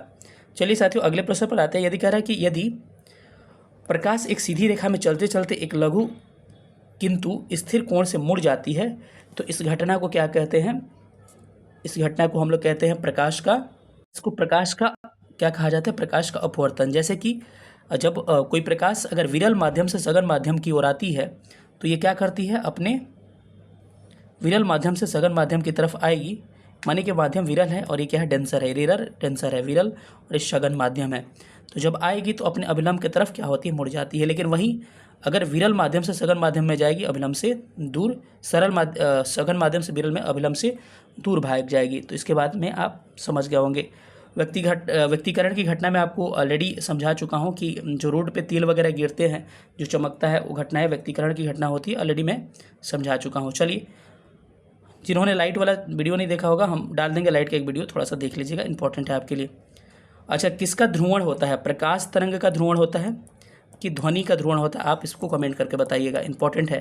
पोलराइजेशन यानी कि ध्रुवण जो होता है किसका होता है? ध्वनि का होता है कि प्रकाश का होता है? याद रखिएगा, प्रकाश का क्या होता है? ध्रुवण होता है, यानी कि आपको प्रकाश का ध्रुवण होता है, लेकिन ध्वनि का ध्रुवण आपका नहीं होता है। इंपॉर्टेंट क्वेश्चन है। दो गोलियां एक साथ एक स्थान किंतु अलग अलग गति से क्षैतिज दिशा में दागी जाती है, तो कौन सी गोली मैदान को पहले भेदेगी? तो इस प्रश्न का आपका करेक्ट आंसर हो जाएगा कि दोनों साथ में भेदेगी। ठीक है, इसका आंसर क्या होगा? दोनों साथ में भेदेगी। ऑप्शन इसका आपका ऑप्शन नंबर सी करेक्ट हो जाएगा। अगले प्रश्न पर आते हैं। अगला प्रश्न कह रहा है कि यदि वृत्ताकार गति करते हुए किसी पिंड की चाल एवं त्रिज्या दोनों दुगुनी कर दी जाए तो अभिकेंद्रीय बल यानी कि सेंट्रीपिटल फोर्स इसको कहते हैं, क्या होगा? वो भी दोगुना हो जाएगा। क्या हो जाएगा साथियों? दोगुना हो जाएगा। मैं आपसे पूछूं कि अभिकेंद्रीय बल या फिर अपकेंद्रीय बल या फिर सेंट्रीपिटल या सेंट्रीफ्यूगल फोर्स होते क्या है? तो याद रखिएगा कि मौत का कुआं यानी कि जो बल केंद्र की तरफ लगता है, जैसे कि आप मुड़ पे ऐसे मुड़ते हो ना अंदर की तरफ, इसको अभिकेंद्रीय बल सेंट्रीपिटल फोर्स कहते हैं। मौत के कुआं में जो गाड़ी चलता है अंदर की तरफ, सेंट्रीपिटल फोर्स यानी कि वृत्ताकार मार्ग पे चलिएगा, अंदर की ओर फोर्स लगेगा, सेंट्रीपिटल फोर्स या अभिकेंद्रीय बल कहते हैं। अपकेंद्रीय बल क्या होता है? सेंट्रीफ्यूगल बल क्या होता है? अपकेंद्रीय। जैसे कपड़ा सुखाने के जो मशीन होते हैं वो काम करते हैं आपके किस पे? अपकेंद्रीय बल पे। वहीं ये बाहर की तरफ लगता है कि जैसे कि दही आप ऐसे महते हो ना, किनारे किनारे चला जाता है, यानी कि कहीं ना कहीं यहाँ से उठा के इधर यानी कि बाहर की तरफ फेंकता है, इसको अपकेंद्रीय बल कहते हैं। ठीक है, अगर इसको निकालना है फार्मूला से तो V²/R इसका फार्मूला होता है। जब इसमें पुट करिएगा तो डबल करिएगा तो 2V का स्क्वायर हो जाएगा और नीचे क्या होगा? 2R हो जाएगा। 4V² होगा, ऊपर नीचे 2R हो जाएगा, 2 दूनी के 4 हो जाएगा, यानी क्या हो जाएगा? ऑप्शन इसका क्या होगा? इसका करेक्ट ऑप्शन हो जाएगा दोगुना हो जाएगा, ऑप्शन सी करेक्ट हो जाएगा। अगले प्रश्न पर आते हैं। अगला प्रश्न कह रहा है कि निम्नलिखित में से कौन सी अभिक्रिया क्या होती है? विस्थापन अभिक्रिया होती है। मैं बता दूं कुछ एग्जांपल्स की विस्थापन अभिक्रियाएं क्या होती है। वैसी अभिक्रिया जिसमें हम इतना अच्छे से आपको पढ़ाए थे, वैसी अभिक्रिया जिसमें क्या होता है? एक को विस्थापित करके, इसका कहते हैं गर्लफ्रेंड बॉयफ्रेंड वाला बात में बताया था कि मानो कि दो लोग हैं, ये दो लोग हैं। अब क्या होता है कि विस्थापन में क्या होता है कि दो लोग नहीं होते, दो ही लोग होते हैं, चार नहीं होते हैं। डबल विस्थापन जो होता है, ड्यू डिस्प्लेसमेंट, इसमें दो लोग होते हैं, चार लोग होते हैं। इसमें क्या होगा? जो अधिक शक्तिशाली होगा ना, मानिए कि दो लोग हैं, ये बेचारा अपनी किसी गर्लफ्रेंड के साथ या फिर किसी के साथ बैठा हुआ है, ये आया शक्तिशाली आदमी, इसको हटा दिया, खुद बैठ गया। यानी इसमें विस्थापन में एक्चुअली होता क्या है कि जो क्रियाशील होती है धातु है ना, वो दूसरे को रिप्लेस करके अपनी जगह आ जाती है। देखिए ना, इसका बॉयफ्रेंड इसके साथ आ गया, यानी कि NaOH हो गया, और ये चला गया कहाँ पर? ये बेचारा अलग हो गया, यानी कि ये भगा दिया इसको और जाकर सट गया ऑक्सीजन अपनी गर्लफ्रेंड के साथ। तो क्या होगा? ऑप्शन सी करेक्ट हो जाएगा। कुछ आपको उदाहरण में देके समझा रहा हूँ, तो चलिए देखते हैं। और अब एक होता है डबल डिस्प्लेसमेंट यानी द्विविस्थापन। द्विविस्थापन में क्या होता है कि चार इसमें होंगे। अब इसमें क्या करेगा? ये इसके साथ जो था इसके साथ, ये इसके साथ चला जाएगा, इसके साथ चला जाएगा। जैसे एक रिएक्शन में लिख के दिखा रहा हूँ आपको, जैसे कि Na2SO4 हो गया और BaCl2 हो गया। जब इसको रिएक्शन कराइएगा ना तो उलट जाएगा, ये BaSO4 हो जाएगा और प्लस क्या हो जाएगा? NaCl हो जाएगा। इसमें क्या हुआ? देखिए ना, Na जो था इसके साथ सट गया क्लोरीन के साथ और इसके साथ, मतलब कि इंटरचेंज कर लिया बॉयफ्रेंड गर्लफ्रेंड को। तो देखिए ये चला गया इसके साथ तो क्या बना दिया? NaCl बना दिया, और ये आ गया इसके साथ तो क्या बना दिया? BaSO4 बना दिया। जब इंटरचेंज होगा दो में तो क्या हो जाएगा? डबल डिस्प्लेसमेंट यानी द्विविस्थापन। और एक बस चेंज करके हटा के भगा देगा और खुद जाकर बैठ जाएगा, वो बेचारा को अलग फेंक देगा, तो क्या होगा? विस्थापन हो जाएगा। ऐसी सारी अभिक्रियाओं को आपको थोड़ा सा ध्यान रखना है। न्यूट्रलाइजेशन रिएक्शन में बताया था कि जब कोई एसिड जो है, जब कोई एसिड जो है बेस से रिएक्शन करता है, बेस से, तो क्या बनाता है आपको? साल्ट प्लस वाटर बनाता है, साल्ट प्लस वाटर। जैसे कि उदाहरण मैं दे रहा हूँ आपको कि एसिड HCl है, बेस NaOH है, और ये क्या बनाता है आपका NaCl बना दिया और H2O बना दिया। इसी अभिक्रिया को न्यूट्रलाइजेशन यानी कि उदासीनीकरण अभिक्रिया कहा जाता है। अब एक अभिक्रिया याद रखिएगा कि एक होता है संयोजन अभिक्रिया, इसको कॉम्बिनेशन रिएक्शन कहते हैं। संयोजन में क्या होता है, जो दो छोटी छोटी परमाणु मिल के बड़ा बना देती है, इसको संयोजन कहा जाता है। एकदम सिंपल सा उदाहरण लेके चलिएगा, जैसे कि हाइड्रोजन प्लस ऑक्सीजन क्या बन गया, H2O, यानी छोटा छोटा मिलके क्या बना दिया, बड़ा बना दिया। इसको संयोजन यानी कॉम्बिनेशन रिएक्शन यानी कंबाइंड हो रहा है। एक होता है वियोजन या विघटन। वियोजन या विघटन क्या होता है कि वैसी अभिक्रिया जिसमें एक बड़ा परमाणु टूट के छोटा परमाणु में विभक्त हो जाता है, इसको वियोजन कहा जाता है। जैसे कि कैल्शियम कार्बोनेट को अगर तोड़िएगा तो बन जाएगा CaO प्लस CO2, टूट गया ना दो भाग में, बड़ा छोटा बन गया, इसको वियोजन कहा जाता है। ध्यान रखिएगा, ये सारे इंपॉर्टेंट अभिक्रियाएं हैं। और एक चीज़ मैं बता दूं आपको, जो कि अभी टीचर वाले में पूछा था, हेडमास्टर वाले में, अगर कहीं ऑक्सीजन जुड़ता है किसी अभिक्रिया में तो इसको कहा जाता है क्या, इसको कहा जाता है आपको ऑक्सीकारक, ऑक्सीकरण कहा जाता है, ऑक्सीडेशन कहा जाता है। लेकिन इंग्लिश में इसको उपचयन कहते हैं। इंग्लिश में नहीं, हिंदी में ही उपचयन या फिर ऑक्सीकरण कहते हैं। अगर ऑक्सीजन कहीं से हटता है, कम होता है, तो उसको क्या कहा जाता है, रिडक्शन कहा जाता है इंग्लिश में। और हिंदी में इसको कहते हैं आपको, हिंदी में अपचयन कहा जाता है, अपचयन कहा जाता है। इसको याद रखिएगा, इंपॉर्टेंट है। इस प्रश्न का आंसर क्या हुआ था, ऑप्शन सी हुआ था। अगले प्रश्न पर हम लोग चलते हैं। अगला प्रश्न क्या कह रहा है साथियों, कह रहा है कि अदरक एक भूमिगत तना है, जड़ नहीं, क्योंकि। अब इसका कारण बताइए कि अदरक जो है भूमिगत तना है, जड़ नहीं है, इसका एक्चुअल रीजन क्या है। तो इसका रीजन है कि इसमें गांठ एवं पर्व होते हैं, नोड्स पाए जाते हैं, नोड्स एंड इंटरनोड्स इंग्लिश में कहते हैं। ठीक है, तना और जड़ की एग्जाम्पल थोड़ा सा याद रखिएगा। पिछले वीडियो में बताया था कि जिसमें क्या होता है, जिसे सलाद बनाते हैं मैक्सिमम, तो सब सलाद वाला क्या होता है, जड़ होता है, एक शकरकंद को छोड़ के। तो शकरकंद हो गया, ये क्या है, जड़ है। जड़ का उदाहरण मैं लिख दे रहा हूँ। शकरकंद क्या हो गया, जड़ हो गया। मूली क्या हो गया, जड़ हो गया, मूली से सलाद बनता है ना। गाजर क्या हो गया, जड़ हो गया। शलजम क्या हो गया, जड़ हो गया। तो जिससे सलाद बनता है सब जड़। लेकिन जो तना होता है अलग होता है, जैसे कि आलू हो गया, प्याज हो गया, अदरक हो गया, हल्दी हो गया, सब किसके उदाहरण है, तना के उदाहरण है। तो थोड़ा सा इसको ध्यान रखिएगा, ये प्रश्न पूछा जाता है एग्जाम में आपके। कह रहे हैं कि एक उत्तल लेंस की फोकस दूरी f10 है, पानी में डूबने से इसका क्या कार्य होगा। तो पानी में डूबने से इसकी फोकस दूरी क्या हो जाएगी, बढ़ जाएगी। क्यों, इसका मैं आपको एक उदाहरण बता दे रहा हूँ। आइए एक चीज़ देखिए, इसमें देखिए 3 कंडीशंस होते हैं इसमें, पूरे सारे कंडीशंस को आपको ध्यान रखना है। तो कंडीशन नंबर ये होता है, पहला कंडीशन होता है कि जब mu greater than mu dash. इसका मतलब क्या हो गया, मतलब कि जब लेंस को द्रव में डुबाया जाता है, मतलब कि कहने का मतलब हो गया कि अपवर्तनांक लेंस के पदार्थ के अपवर्तनांक से कम हो। मतलब कि जब लेंस में डुबाएंगे तो जिसमें डुबाया जा रहा है, मतलब कि जिसमें डुबाया जा रहा है जिसका अपवर्तनांक लेंस के अपवर्तनांक से कम हो। जिसमें डुबाया जा रहा है लेंस का ज़्यादा हो, लेकिन जिसमें डूब रहा है उसका अपवर्तनांक कम हो। ठीक है, तो ऐसी कंडीशन में क्या होगी, फोकस दूरी बढ़ जाती है और क्षमता इसकी घट जाती है। दूसरा कंडीशन होता है mu greater smaller than mu dash, यानी कि म्यू क्या है, जिसमें डुबाते हैं वो म्यू है, जिसको डुबाते हैं वो म्यू है। अर्थात जब लेंस को ऐसे द्रव में डुबाया जाए जिसका अपवर्तनांक लेंस के अपवर्तनांक से अधिक हो, यानी कि द्रव कोई ऐसा हो गया, ये लेंस हो गया, लेंस का अपवर्तनांक क्या है, ज़्यादा है, द्रव का कम है, तो ऐसी स्थिति में भी क्या होगी, फोकस दूरी बढ़ जाएगी, क्षमता घट जाएगी। लेकिन इसके साथ साथ इसमें देखिए, अगर जिसमें डुबाइएगा उसका पावरफुल अगर नहीं होगा, पावरफुल मतलब समझ, देखो यहाँ पे ये ज़्यादा हो गया जिसमें डुबा रहे हैं, तो जिसमें डुबा रहे हैं देखिए परिस्थितियाँ तो दोनों सेम हो जाएगी, और इसमें फोकस दूरी क्या होगा, आपका फोकस दूरी बढ़ जाएगा, क्षमता घटेगा दोनों में।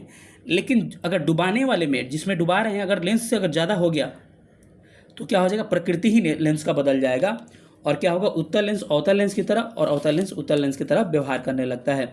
और यह इसी का एग्जाम्पल है पानी का वायु में बुलबुला। पानी के वायु में बुलबुला क्या होता है कि जब पड़ता है तो क्या होता है कि ये जो होता है दिखता है किसके समान, ये बुलबुला दिखता है अवतल लेंस के समान, लेकिन व्यवहार किसके तरह दिखता है, उत्तल लेंस के समान। उत्तल लेंस के समान दिखता है लेकिन व्यवहार किसके समान करता है, अवतल लेंस के समान ये क्या करता है, व्यवहार करता है। ठीक है, तो ये थोड़ा सा ध्यान रखिएगा। तो इसका मतलब उल्टा उल्टा कंडीशंस होते हैं कि उत्तल होगा तो अवतल की तरह व्यवहार, और अवतल होगा तो उत्तल की तरह व्यवहार। एक कंडीशंस क्या होगा, mu dash is equal to mu, मतलब कि अर्थात जब समान अपवर्तनांक के द्रव में डुबाया जाए किसी लेंस को, तो उस कंडीशंस में क्या होगी, क्षमता समाप्त हो जाएगी, फोकस दूरी क्या हो जाएगी, अनंत हो जाएगी।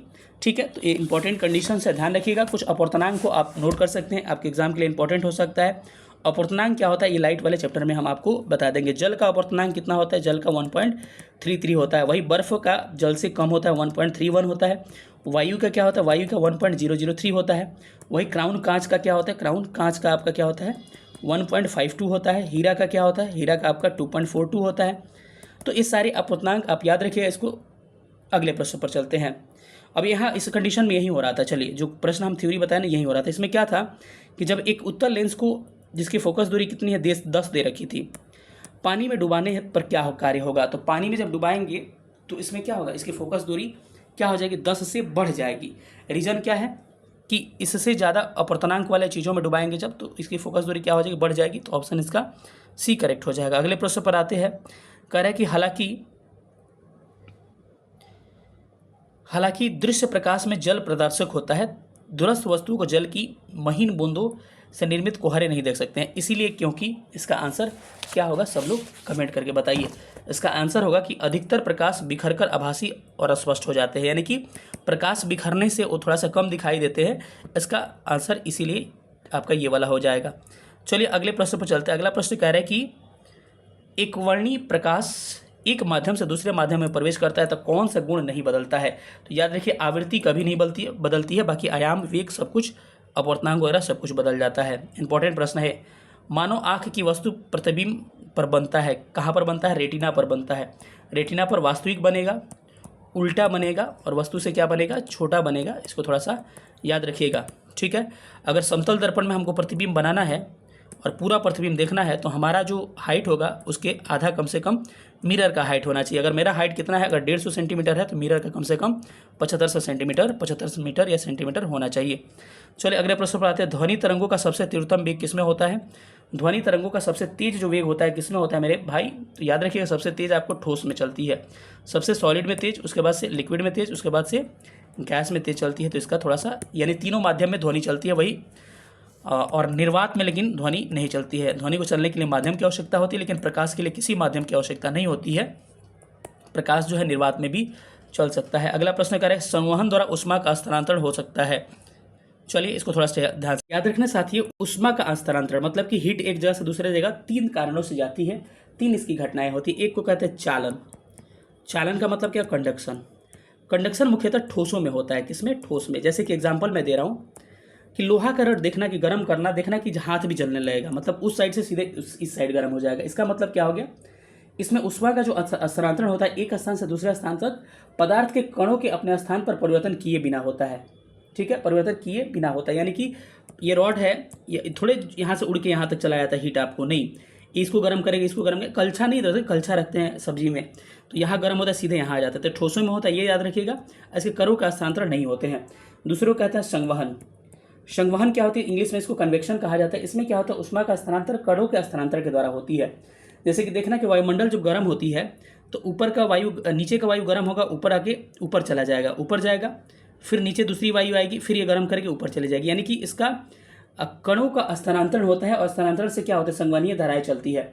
याद रखिएगा कि गैस और द्रवों में पूछेगा कि गैस और द्रवों में हीट ट्रांसफर ऊष्मा का स्थानांतरण किससे होता है, संवहन यानी कन्वेक्शन से। उदाहरण के लिए केतली का पानी जब गर्म करिएगा तो नीचे वाला गर्म होगा, ऊपर चला जाएगा, फिर उसका जब पुआ आएगा, फिर ये मतलब कि ये ऊपर नीचे होते रहते हैं। तो गैस द्रव में संवहन से होता है। वहीं एक तीसरा होता है जिसको हम लोग विकिरण के नाम से जानते हैं, रेडिएशन। रेडिएशन में क्या होता है, रेडिएशन में आपको इस विधि में ऊष्मा जो होती है गर्म वस्तु से ठंडी वस्तु की ओर बिना किसी माध्यम के जाती है। जैसे सूर्य का प्रकाश, अब सूर्य का प्रकाश ऐसा नहीं कि हमको पहुंचता है हमारे पास गर्म करने के लिए, नहीं, यहाँ से सीधे आता है, हमको सीधा गर्म कर देता है, किसी माध्यम की आवश्यकता इसको पहुंचने के लिए नहीं होती है। तो इसको थोड़ा सा ध्यान रखिएगा। तो कह रहे हैं कि संवहन द्वारा ऊष्मा का स्थानांतरण किसमें होता है, गैस और द्रव में होता है। तो ऑप्शन क्या होगा, ऑप्शन इसका सी करेक्ट होने वाला है। लेंस की शक्ति मापी जाती है किससे, डायोप्टर से, यानी कि पावर को हम लोग डायोप्टर से मेजर करते हैं। अगले प्रश्न पर आते हैं। अगला प्रश्न कह रहे हैं कि तड़ित से वृक्ष में आग लग सकती है, यानी बिजली जो नहीं गिरता है, क्योंकि इसमें अधिक मात्रा में क्या होता है, इसमें विद्युत ऊर्जा क्या होता है, अधिक मात्रा में होता है। लेकिन खोखला जो होगा, खोखला सरफेस, उस पर आपको ये नहीं गिरती है बिजली वगैरह से। कार वगैरह खोखला है ना, तो बिजली इसमें अंदर जाने की संभावनाएं नहीं होती है। थोड़ा सा ये प्रश्न पूछा जाता है। प्रकाश ऊर्जा ऑप्टिकल फाइबर में जब जाती है, मैंने बताया था पूर्ण आंतरिक परिवर्तन, जो चमकेगा सब पूर्ण आंतरिक परिवर्तन, एक्सेप्शन एक ऑप्टिकल फाइबर। ठीक है, चलिए अगले प्रश्न पर हम लोग चलते हैं। अगला प्रश्न क्या कह रहा है? कह रहा है निम्नलिखित में से कांच का कौन सा प्रकार पराबैंगनी किरणों को काट सकती है? तो इसमें आपको हो जाएगा क्रूक्स कांच जो होगा इस पराबैंगनी किरणों को काट देगा। पायरेक्स कांच का प्रयोग कहाँ करते हैं? प्रयोगशाला में इसका हम लोग करते हैं। ठीक है, थोड़ा सा इसको ध्यान रखिएगा। अगला प्रश्न क्या है कि वायुमंडल में प्रकाश का प्रसार किस कारण से होता है? तो ये होता है किसके कारण? धूल कणों के कारण वायुमंडल में प्रकाश का प्रसार एक जगह से दूसरी जगह हो पाता है। अगला प्रश्न पे आते हैं कि विद्युत चुंबकीय तरंगों का वेलोसिटी कितना होता है? ये विद्युत चुंबकीय तरंग मतलब कि प्रकाश की चाल पूछा है। तो प्रकाश की चाल 3 × 10⁸ पावर है मीटर प्रति सेकेंड होती है। ध्वनि की चाल 332 मीटर प्रति सेकेंड होती है। अगले प्रश्न पर आते हैं। अगला प्रश्न कह रहा है कि केपलर का द्वितीय नियम आधारित है किस पर? केपलर का जो सेकंड लॉ है वो आधारित है आपको क्या? कोणीय संवेग संरक्षण के सिद्धांत पर। ठीक है, ऑप्शन इसका बी करेक्ट हो जाएगा। ये सारे टीजीटी के प्रश्न हैं। अगला प्रश्न क्या है? निम्नलिखित में से कौन सी सदिश नहीं है? मैं बोला था ना कि जितना आपको दिया है सदिश मैं बता चुका हूँ, तो सदिश नहीं है। ये सब सारा टॉपिक इंपॉर्टेंट, इसको आपको रिवीजन करना है। तो कौन सा सदिश नहीं होगा? विस्थापन क्या होगा? वह है वेग, वह होगा। गति क्या है? सदिश नहीं है, क्या है? अदिश राशि है। तो ऑप्शन इसका ए करेक्ट हो जाएगा। Option A is right answer. अगले प्रश्न पर आते हैं कि सौर ऊर्जा को विद्युत ऊर्जा में कौन परिवर्तित करता है? तो याद रखिएगा सौर ऊर्जा को विद्युत ऊर्जा में परिवर्तित करने के लिए फोटोवोल्टेइक सेल क्या करता है? सौर ऊर्जा को विद्युत ऊर्जा में परिवर्तित करता है। थोड़ा सा हम लोग परिवर्तन को देख लेते हैं। अगर बात करें साथियों डायनेमो का काम क्या है? डायनेमो का मतलब समझ रहे हो? जनरेटर। तो जनरेटर क्या करता है भाई? हमसे क्या लेता है? यांत्रिक ऊर्जा लेता है और किसमें?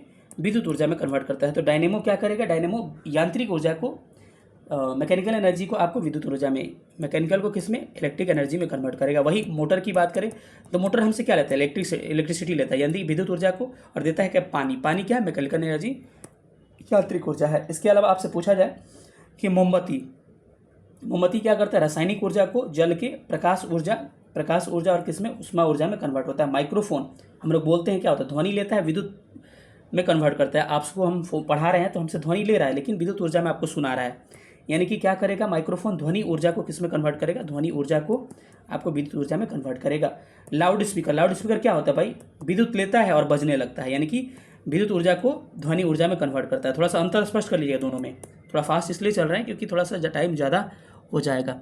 अगले में आते हैं तो आपसे पूछा जाएगा ट्यूबलाइट क्या करता है? विद्युत लेता है और प्रकाश देता है। तो विद्युत ऊर्जा को प्रकाश ऊर्जा में कन्वर्ट करता है। अगर पूछा जाए कि विद्युत बल्ब क्या करता है? बल्ब आपको करता है कि विद्युत ऊर्जा को किस में? प्रकाश और ऊष्मा में, दोनों में एक साथ कन्वर्ट करता है। अगर पूछा जाए विद्युत सेल क्या करते हैं? सेल आपको जो पूछा है प्रश्न ये वो है रासायनिक ऊर्जा को, जो पूछा है नहीं वो नहीं है। सेल क्या करते हैं? सेल में क्या होता है? रासायनिक ऊर्जा होगा बैटरी में, और क्या देगा? विद्युत ऊर्जा देगा। सितार जो बजाते हैं वो क्या देगा आपको? यांत्रिक ऊर्जा को ध्वनि ऊर्जा में कन्वर्ट करता है। इस प्रश्न का आंसर क्या होगा? कि प्रश्न क्या पूछा था कि सौर ऊर्जा को विद्युत ऊर्जा में कौन परिवर्तित करता है? तो ध्यान रखिएगा साथियों, इसका आंसर हो जाएगा फोटोवोल्टाइक सेल, यानी कि ऑप्शन नंबर इसका वी करेक्ट हो जाएगा। B is correct answer. अगले प्रश्न पर चलते हैं। अगला प्रश्न क्या कह रहा है कि निम्नलिखित में से प्रकाश के ऊष्मा इंजनों में कार्बोरेटर में प्रयोग किया जाता है। अच्छा बताइएगा, पेट्रोल इंजन में क्या करते हैं हम लोग? कार्बोरेटर का प्रयोग करते हैं। इंपॉर्टेंट प्रश्न है, ध्यान रखिएगा।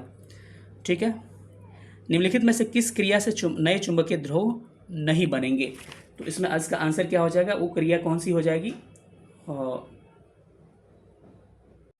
वो क्रिया हो जाएगी सीधे तार में विद्युत प्रवाहित करने से। ठीक है, तार में विद्युत प्रवाहित करके कोई चुंबकीय प्रभाव देखने को नहीं मिलता है। अगले प्रश्न पर हम लोग चलते हैं। प्रश्न संख्या 77, लेंज का नियम किसके संरक्षण पर आधारित होता है? लेंज का नियम जो होता है किसके संरक्षण पर? ऊर्जा, एनर्जी के संरक्षण पर आधारित होता है। अगले प्रश्न पर आते हैं। अगला प्रश्न कह रहे हैं कि निम्नलिखित में से ऊष्मा का सबसे अधिक कुचालक कौन सा है? मतलब कि किससे इलेक्ट्रिसिटी नहीं जाता है? तो शीशा सबसे अधिक नॉन कंडक्टर है। वही क्या है? चांदी क्या है? सबसे अधिक सुचालक है। चांदी नहीं है तो ऑप्शन आप तांबा ले सकते हैं। ठीक है, अगले प्रश्न पर आते हैं। अगला प्रश्न कह रहा है कि विद्युत द्विध्रुव आघूर्ण, इसका मतलब क्या हो गया? डाइपोलर मोमेंट कहते हैं। विद्युत द्विध्रुव आघूर्ण का मात्रक क्या होता है? इसका मात्रक आपको याद रखिएगा साथियों, क्या होता है? Ampere metre square. रट लीजिएगा इसको, गलती लिखा हुआ है एम्पियर मीटर स्क्वायर। इसका क्या हो जाएगा? Option C number C. इसमें भी छूट गया है थोड़ा सा। इसका करेक्ट आंसर हो जाएगा एम्पियर मीटर स्क्वायर, यानी कि ऑप्शन नंबर इसका सी करेक्ट हो जाएगा। ठीक है, एम्पियर मीटर स्क्वायर होगा। ठीक है, था ऑप्शन में, ऐसा नहीं कि उपयुक्त में से अधिक एक से कोई नहीं ले लीजिएगा। प्रेरकत्व का मात्रक अभी हमने मात्रक वाले में बताया था क्या होता है, ओम। सेकंड होता है ऑप्शन क्या हो जाएगा, लेकिन प्रेरक का क्या होता है, हेनरी होता है, इसको भी ध्यान रखिएगा। अगले प्रश्न पर आते हैं कि कास्मिक किरणें क्या होती है। कास्मिक किरणें एक तरह की कैसी किरणें, आवेशित किरणें होती है, यानी ऑप्शन इसका ए करेक्ट हो जाएगा। अगले प्रश्नों पर आते हैं, निम्नलिखित में से कौन सी विद्युत चुंबकीय तरंग नहीं है। मैं बोला था कि विद्युत चुंबकीय तरंग कौन कौन सी है, गामा हो गया, एक्स हो गया, उसके बाद से औरक, जिसका लिस्ट हमने दिखाया था, औरक किरणें हो गया, उसके बाद से क्या हो गया, पराबैंगनी किरणें हो गया, रेडियो वेव्स हो गया। लेकिन इसमें से कौन नहीं है, तो गामा है, एक्स है, तो बीटा नहीं है। बीटा, अल्फ़ा, ये सब क्या है, बीटा हो गया, अल्फ़ा हो गया, कैथोड हो गया, ध्वनि हो गया, कैनाल हो गया, ये सारा नहीं है। ठीक है, अगले प्रश्न पर चलते हैं। अगला प्रश्न क्या कह रहा है कि गर्म करने पर एक अर्धचालक का प्रतिरोध, मैं पहले ही बताया था कि कंडक्टर जब होगा ना तो गर्म करिएगा तो उसका प्रतिरोध क्या होगा, बढ़ जाएगा। कंडक्टर जो होगा गर्म, देखिए जैसे कंडक्टर जो होगा उसको गर्म करिएगा तो उसका प्रतिरोध, देखिए जैसे कि अर्धचालक को गर्म करिएगा, सेमीकंडक्टर को, तो इसका प्रतिरोध क्या हो जाएगा, घट जाएगा। ठीक है, इसको गर्म करिएगा तो पहले ही बताया था, गर्म करिएगा इसका प्रतिरोध क्या होगा, टेम्परेचर बढ़ाएंगे, गर्म करेंगे तो इसका प्रतिरोध क्या होगा, रेसिस्टेंस घटेगा, तो एम्पियर विद्युत धारा क्या हो जाएगी, बढ़ जाएगी। लेकिन कंडक्टर में उल्टा होता है, गर्म करेंगे तो उसका प्रतिरोध क्या हो जाएगा, कम हो जाएगा। कंडक्टर की बात कर रहा हूँ, कम होगा तो विद्युत धारा क्या हो जाएगी, प्रतिरोध बढ़ जाएगा गर्म करने पे क्या, कंडक्टर का, और विद्युत धारा क्या हो जाएगी, कम हो जाएगी। तो क्या होगा इसका आंसर, घटता है, ऑप्शन नंबर बी करेक्ट हो जाएगा। अगले प्रश्न पर आते हैं कि चक्रीय प्रकम्प में गैस की आंतरिक ऊर्जा क्या होती है, अपरिवर्तित रहती है, मानी कि गैस एक जगह से एक हाइड्रोजन एक कन्वर्ट होता है तो इसमें कोई परिवर्तन देखने को नहीं मिलता है। अगले प्रश्न पर आते हैं, प्रश्न संख्या आपका, निम्नलिखित में से कौन सा अच्छा नाभिकीय ईंधन है। तो ध्यान रखिएगा इसमें सबसे अच्छा नाभिकीय ईंधन को इससे माना जाता है यूरेनियम 235 को माना जाता है, जिसको परमाणु बम में बनाने में प्रयोग किया जाता है। ध्वनि की इकाई क्या होती है, डेसिबल क्या होती है, ध्वनि की इकाई होती है। हर्ट्ज क्या होती है, हर्ट्ज किसकी होती है, आवृत्ति की होती है। और तरंग संख्या किसकी होती है, वेवलेंथ का होता है, इसको ध्यान रखिएगा। निम्नलिखित में से कौन सा पॉलीएमाइड है, तो इसमें पॉलीएमाइड कौन सा है, नॉयलॉन जो होता है पॉलीएमाइड होता है। टेफ्लॉन का प्रयोग कहाँ करते हैं, न चिपकने वाली कढ़ाई जो हम यूज़ करते हैं, कुकर वगैरह, उसमें टेफ्लॉन का प्रयोग करते हैं हम लोग। चलिए आगे आते हैं। एस्पिरिन क्या है, एस्पिरिन वो चीज़ें है, मैं आपको एग्जांपल देकर समझा रहा हूँ कि ये क्या है, एसिटिलिक सैलिसिलिक अम्ल है। एस्पिरिन क्या है, एसिटिलिक सैलिसिलिक अम्ल है, ऑप्शन नंबर इसका बी सही उत्तर हो जाएगा। अगले प्रश्न पर आते हैं 89 कि निम्नलिखित में से कौन सा विटामिन में क्या पाया जाता है, कोबाल्ट पाया जाता है। तो विटामिन B12 में क्या पाया जाता है, कोबाल्ट पाया जाता है। अब थोड़ा सा विटामिन के बारे में एक चार्ट में आपको दिखा रहा हूँ, उसके बाद से हम लोग आगे थोड़ा सा बढ़ेंगे। चलिए, पहली बात कि विटामिन की खोज किया किसने था, फंक ने 1911 में किया था। और विटामिन क्या है, एक तरह की कार्बनिक यौगिक है। इसमें जो है किसी प्रकार की कैलोरी नहीं पाई जाती है, इसीलिए विटामिन से मोटापा वगैरह नहीं बढ़ता है। एक होता है जल में घुलनशील विटामिन, तो विटामिन बी और सी क्या होती है, जल में घुलनशील होती है। इसके छोड़ के मतलब क्या, A, D, E के, ये क्या होता है, वसा, और किसमें घुलनशील होता है, कार्बनिक अम्ल में घुलनशील होता है। जल वाला याद रखिए, बी और सी। हमारे शरीर में चूंकि विटामिन का संश्लेषण नहीं हो पाता है, इसीलिए हम लोग विटामिन खाते हैं, या फिर विटामिन वाली चीज़ें हम लोग खाने को प्रेफर किया जाता है। तो याद रखिएगा साथियों, इसमें कुछ मैं बातों आपको बता रहा हूँ। जैसे कि कुछ विटामिन होते हैं जो हमारे शरीर द्वारा संश्लेषित होते हैं, जैसे कि विटामिन डी जो होता है, ये सूर्य के प्रकाश से हमारे शरीर में क्या होता है, कोलेस्ट्रॉल द्वारा ये निर्मित हो जाता है। वही विटामिन के जो है हमारे शरीर में जो कोलोन होते हैं जीवाणु, उनके द्वारा बन जाता है। तो विटामिन डी और के याद रखिएगा, दिनेश कार्तिक, ये थोड़ा बहुत हमारे शरीर में बन जाते हैं, इसके अलावा नहीं बनते हैं कोई। ठीक है, अब चलिए थोड़ा सा विटामिन के बारे में आपको कुछ बातें मैं समझा दूँ। तो सबसे पहले आइएगा, विटामिन ए का रासायनिक नाम सबका याद रखना पड़ेगा, रेटिनाल जिसका कहेंगे, ध्यान रखें रेटिनाल होता है। इसकी खोज मैकुलन ने किया था। और रतौंधी और संक्रमणों का खतरा और जीरोथैलेमिया के लिए क्या है, ये लाभदायक है। ये पपीता सबसे याद रखिए, गाजर इसके लिए इंपॉर्टेंट है। विटामिन B1 को थायमिन कहते हैं, इसका भी खोज मैकुलन ने किया था। बेरी इससे रोग होता है, पॉलिश वाला चावल नहीं खाना चाहिए। थोड़े बहुत संतरा में भी मिलता है, लेकिन सी संतरा में होगा। लेकिन एक बार सवाल पूछा है BPSC में कि संतरा में भी होता है, ये उसने बोला था। विटामिन B2 को हम कहते हैं राइबोफ्लोविक एसिड, ये त्वचा का फटना, आंखों का लाल होना, ये सब उसका लक्षण है। विटामिन B3 की कमी क्या नाम है, निकोटेनामाइड या नियासिन कहते हैं, पेलग्रा रोग होता है इसमें। ये सब उतना इंपॉर्टेंट नहीं है, ये वाला इंपॉर्टेंट है, B2, B1 और A वाला इंपॉर्टेंट है। बाकी B5 पेंटानोथिन होता है, ये भी इंपॉर्टेंट नहीं है। B6 पैराडॉक्सिन होता है, एनीमिया या फिर मानसिक व्याधि होता है इससे। B7 भी इंपॉर्टेंट नहीं, इसका नाम है बायोटीन है, बालों का गिरना। विटामिन B11 को फॉलिक अम्ल कहते हैं। एनीमिया होता है, रक्त अल्पता यानी कि खूनों की कमी हो जाती है। B12 आपके लिए इंपॉर्टेंट है, A, B1, B2 और B12। साइनाकोबालामिन, इसमें कोबाल्ट पाया जाता है। इससे कौन कौन से इसकी कमी से रोग होते हैं, तो एनीमिया और पांडु रोग। विटामिन C इंपॉर्टेंट है, इसका एस्कॉर्बिक एसिड कहते हैं। जेम्स लिंड ने इसका खोज किया था। इतना याद रखिए जितना मैं कह रहा हूँ, आपको एक भी प्रश्न नहीं फंसेगा इसमें।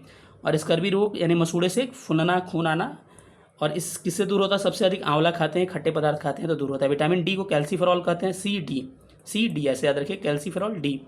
बच्चों में रिकेट्स रोग होता है और वयस्कों में ऑस्टियोमेलेसिया रोग होता है।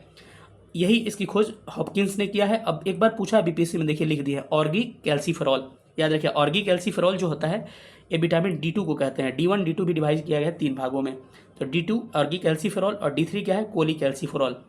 विटामिन E को क्या कहते हैं, टोकोफेरॉल कहते हैं। इससे जनन शक्ति कम हो जाती है और बंध्यापन आ जाता है, मतलब कि बच्चा नहीं होगा, जनन शक्ति कम हो जाएगी और लोग टोकोने लगेगा, तो टोकोफेरॉल, ठीक है, टोकोफेरॉल याद रख सकते हैं। इसके अलावा अंकुरित गेहूं खिलाया जाता है तो सब चीज़ ठीक हो जाएगा, मामला सुधर जाएगा।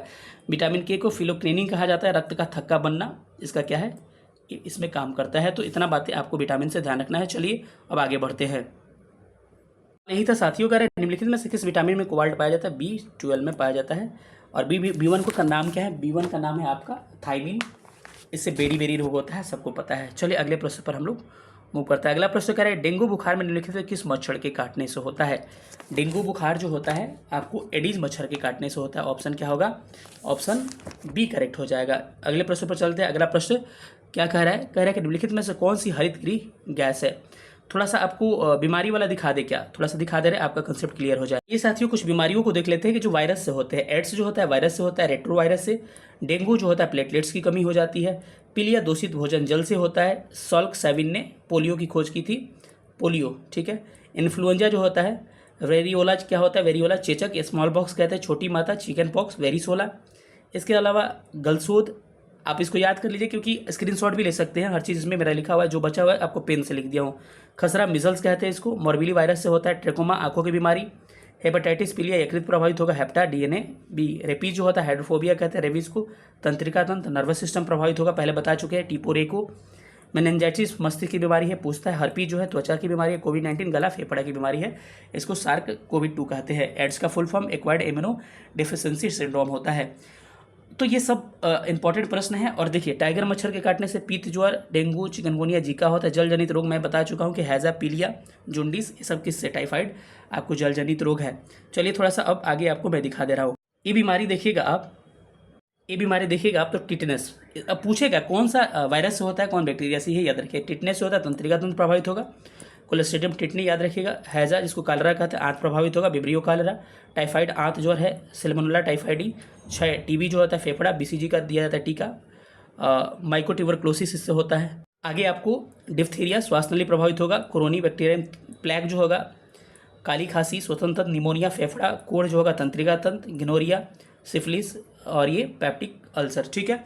तो बस आपसे यही पूछेगा कौन आपको जीवाणु से होता है, कौन विषाणु से, थोड़ा सा इसको ध्यान आप रख सकते हैं। आप मुझे बताइएगा कि आपको एक BCG का टीका दिया जाता है और एक DPT का दिया जाता है। DPT का टीका किसके लिए देता है, DPT डिप्थीरिया काली खांसी टिटनस, याद रखिए डिप्थीरिया काली खांसी टिटनस, DPT का टीका दिया जाता है, ठीक है। एजुवोडोडिन इसके लिए दवा है, आप बताइएगा, ठीक है। एलिसा टेस्ट किसके लिए किया जाता है, एड्स के लिए किया जाता है, ठीक है। इन सब बातों को आपको ध्यान रखिएगा। विडाल टेस्ट टाइफाइड के लिए किया जाता है। अब इसमें एक चीज़ आपको दिख रहा होगा, ये जो है आपको परजीवी से होने वाले रोग है, जैसे कि मलेरिया हो गया, पायरिया हो गया, सोने की बीमारी हो गया, पेचिस हो गया, कालरा हो गया, इसको देख लीजिएगा। ये जो वाहक होते हैं परजीवी जो एक जगह से दूसरे जगह पहुंचाते हैं, ये क्या होते हैं, तो प्लाज्मोडियम से होता है, प्लाज्मोडियम से मलेरिया होता है। और ये मलेरिया कारक कौन है, प्लाज्मोडियम है, लेकिन लेके जाता कौन है एक जगह से दूसरे जगह आदमी में, मादा इन्फ्लुएंजा, ठीक है। ठंड के साथ बुखार आएगा, पायरिया मसूड़े से खून आएगा, एंट अमीबा जिंजियालिस होता है, इसको याद रखिए। सोने की बीमारी, मस्तिष्क प्रभावित होगा, ट्रिपनोसोमा कहते हैं। सीसी मक्खी इसको वाहक होती है, बहुत नींद आता है, ठीक है। पेचिस में क्या होता है, आंत की बीमारी है, एंटी अमीबा हिस्टोलिका इसका ये है। काला ज्वर क्या होता है, काला ज्वर अस्थि मज्जा यानी बोन मैरो प्रभावित होगा। लिस्मनिया डुडवानी होता है, डुनावानी मक्खी वाहक होती है, बालू मक्खी या सिक्ता मक्खी, इसको क्या कहते हैं, सैंड फ्लाई के नाम से जानते हैं। यहाँ लिख दिया हूँ टिटनेस, पोलियो, रेबीज, कोढ़, तंत्रिका तंत्र, टीपोरेको, हेपेटाइटिस, पीलिया, यकृत प्रभावित होगा, हैजा, टाइफाइड, पेचिस, आंत यानी कि पेटा है, इससे क्या आंत प्रभावित होगा, ठीक है, इसको ध्यान रखिए। सवाल यही था, डेंगू बुखार जो होता है एंडीज मच्छर के काटने से होता है मादा, एंडीज कहते हैं इसको, तो इसको थोड़ा सा एडीज मच्छर कहा जाता है, तो इसको थोड़ा सा ध्यान रखिएगा। इसका आंसर क्या हो जाएगा, आंसर इसका बी करेक्ट हो जाएगा। अगले प्रश्न पर आते हैं। अगला प्रश्न कह रहे हैं कि निम्नलिखित में से कौन सी हरित गृह गैस है, वैसी गैस जो तापमान वायुमंडल की बढ़ा देती है पृथ्वी की, उसको ग्रीन हाउस गैस या हरित गैस कहा जाता है। इसमें क्या क्या आएगा, सबसे अधिक जलवाष्प होता है, जलवाष्प के अलावा आप कहा जाए मीथेन होता है, मीथेन के अलावा कार्बन डाइऑक्साइड होता है, इसके बाद नाइट्रस ऑक्साइड होता है। तो ये क्या करती है, आपको टेम्परेचर को बढ़ा देती है। सबसे अधिक पूछती है तो जलवाष्प याद रखिएगा, कहे निम्न में से सबसे अधिक तो जो रहेगा उसको ले सकते हैं, लेकिन सबसे अधिक पूछे तो जलवाष्प सबसे ज़्यादा होता है। तो निम्न में से कौन सा हरित गैस नहीं है, तो मीथेन है, कार्बन डाइऑक्साइड है, लेकिन आर्गन नहीं है। तो ऑप्शन क्या हो जाएगा, ऑप्शन इसका सी करेक्ट हो जाएगा, आर्गन इज करेक्ट आंसर। अगले प्रश्न पर चलते हैं। अगला प्रश्न क्या कह रहा है कि राइजोम का मुख्य कार्य क्या है। तो सबको पता है राइजोम का मुख्य कार्य क्या है, ये टीजीटी में पूछा गया प्रश्न है। तो इसका प्रोटीन का क्या करना, संश्लेषण करना, राइबोसोम कह रहा है ना, राइबोसोम का मुख्य कार्य क्या है, प्रोटीन का संश्लेषण करना क्या है, इसका मुख्य कार्य है। ऑप्शन इसका बी करेक्ट हो जाएगा। अगले प्रश्न पर आते हैं।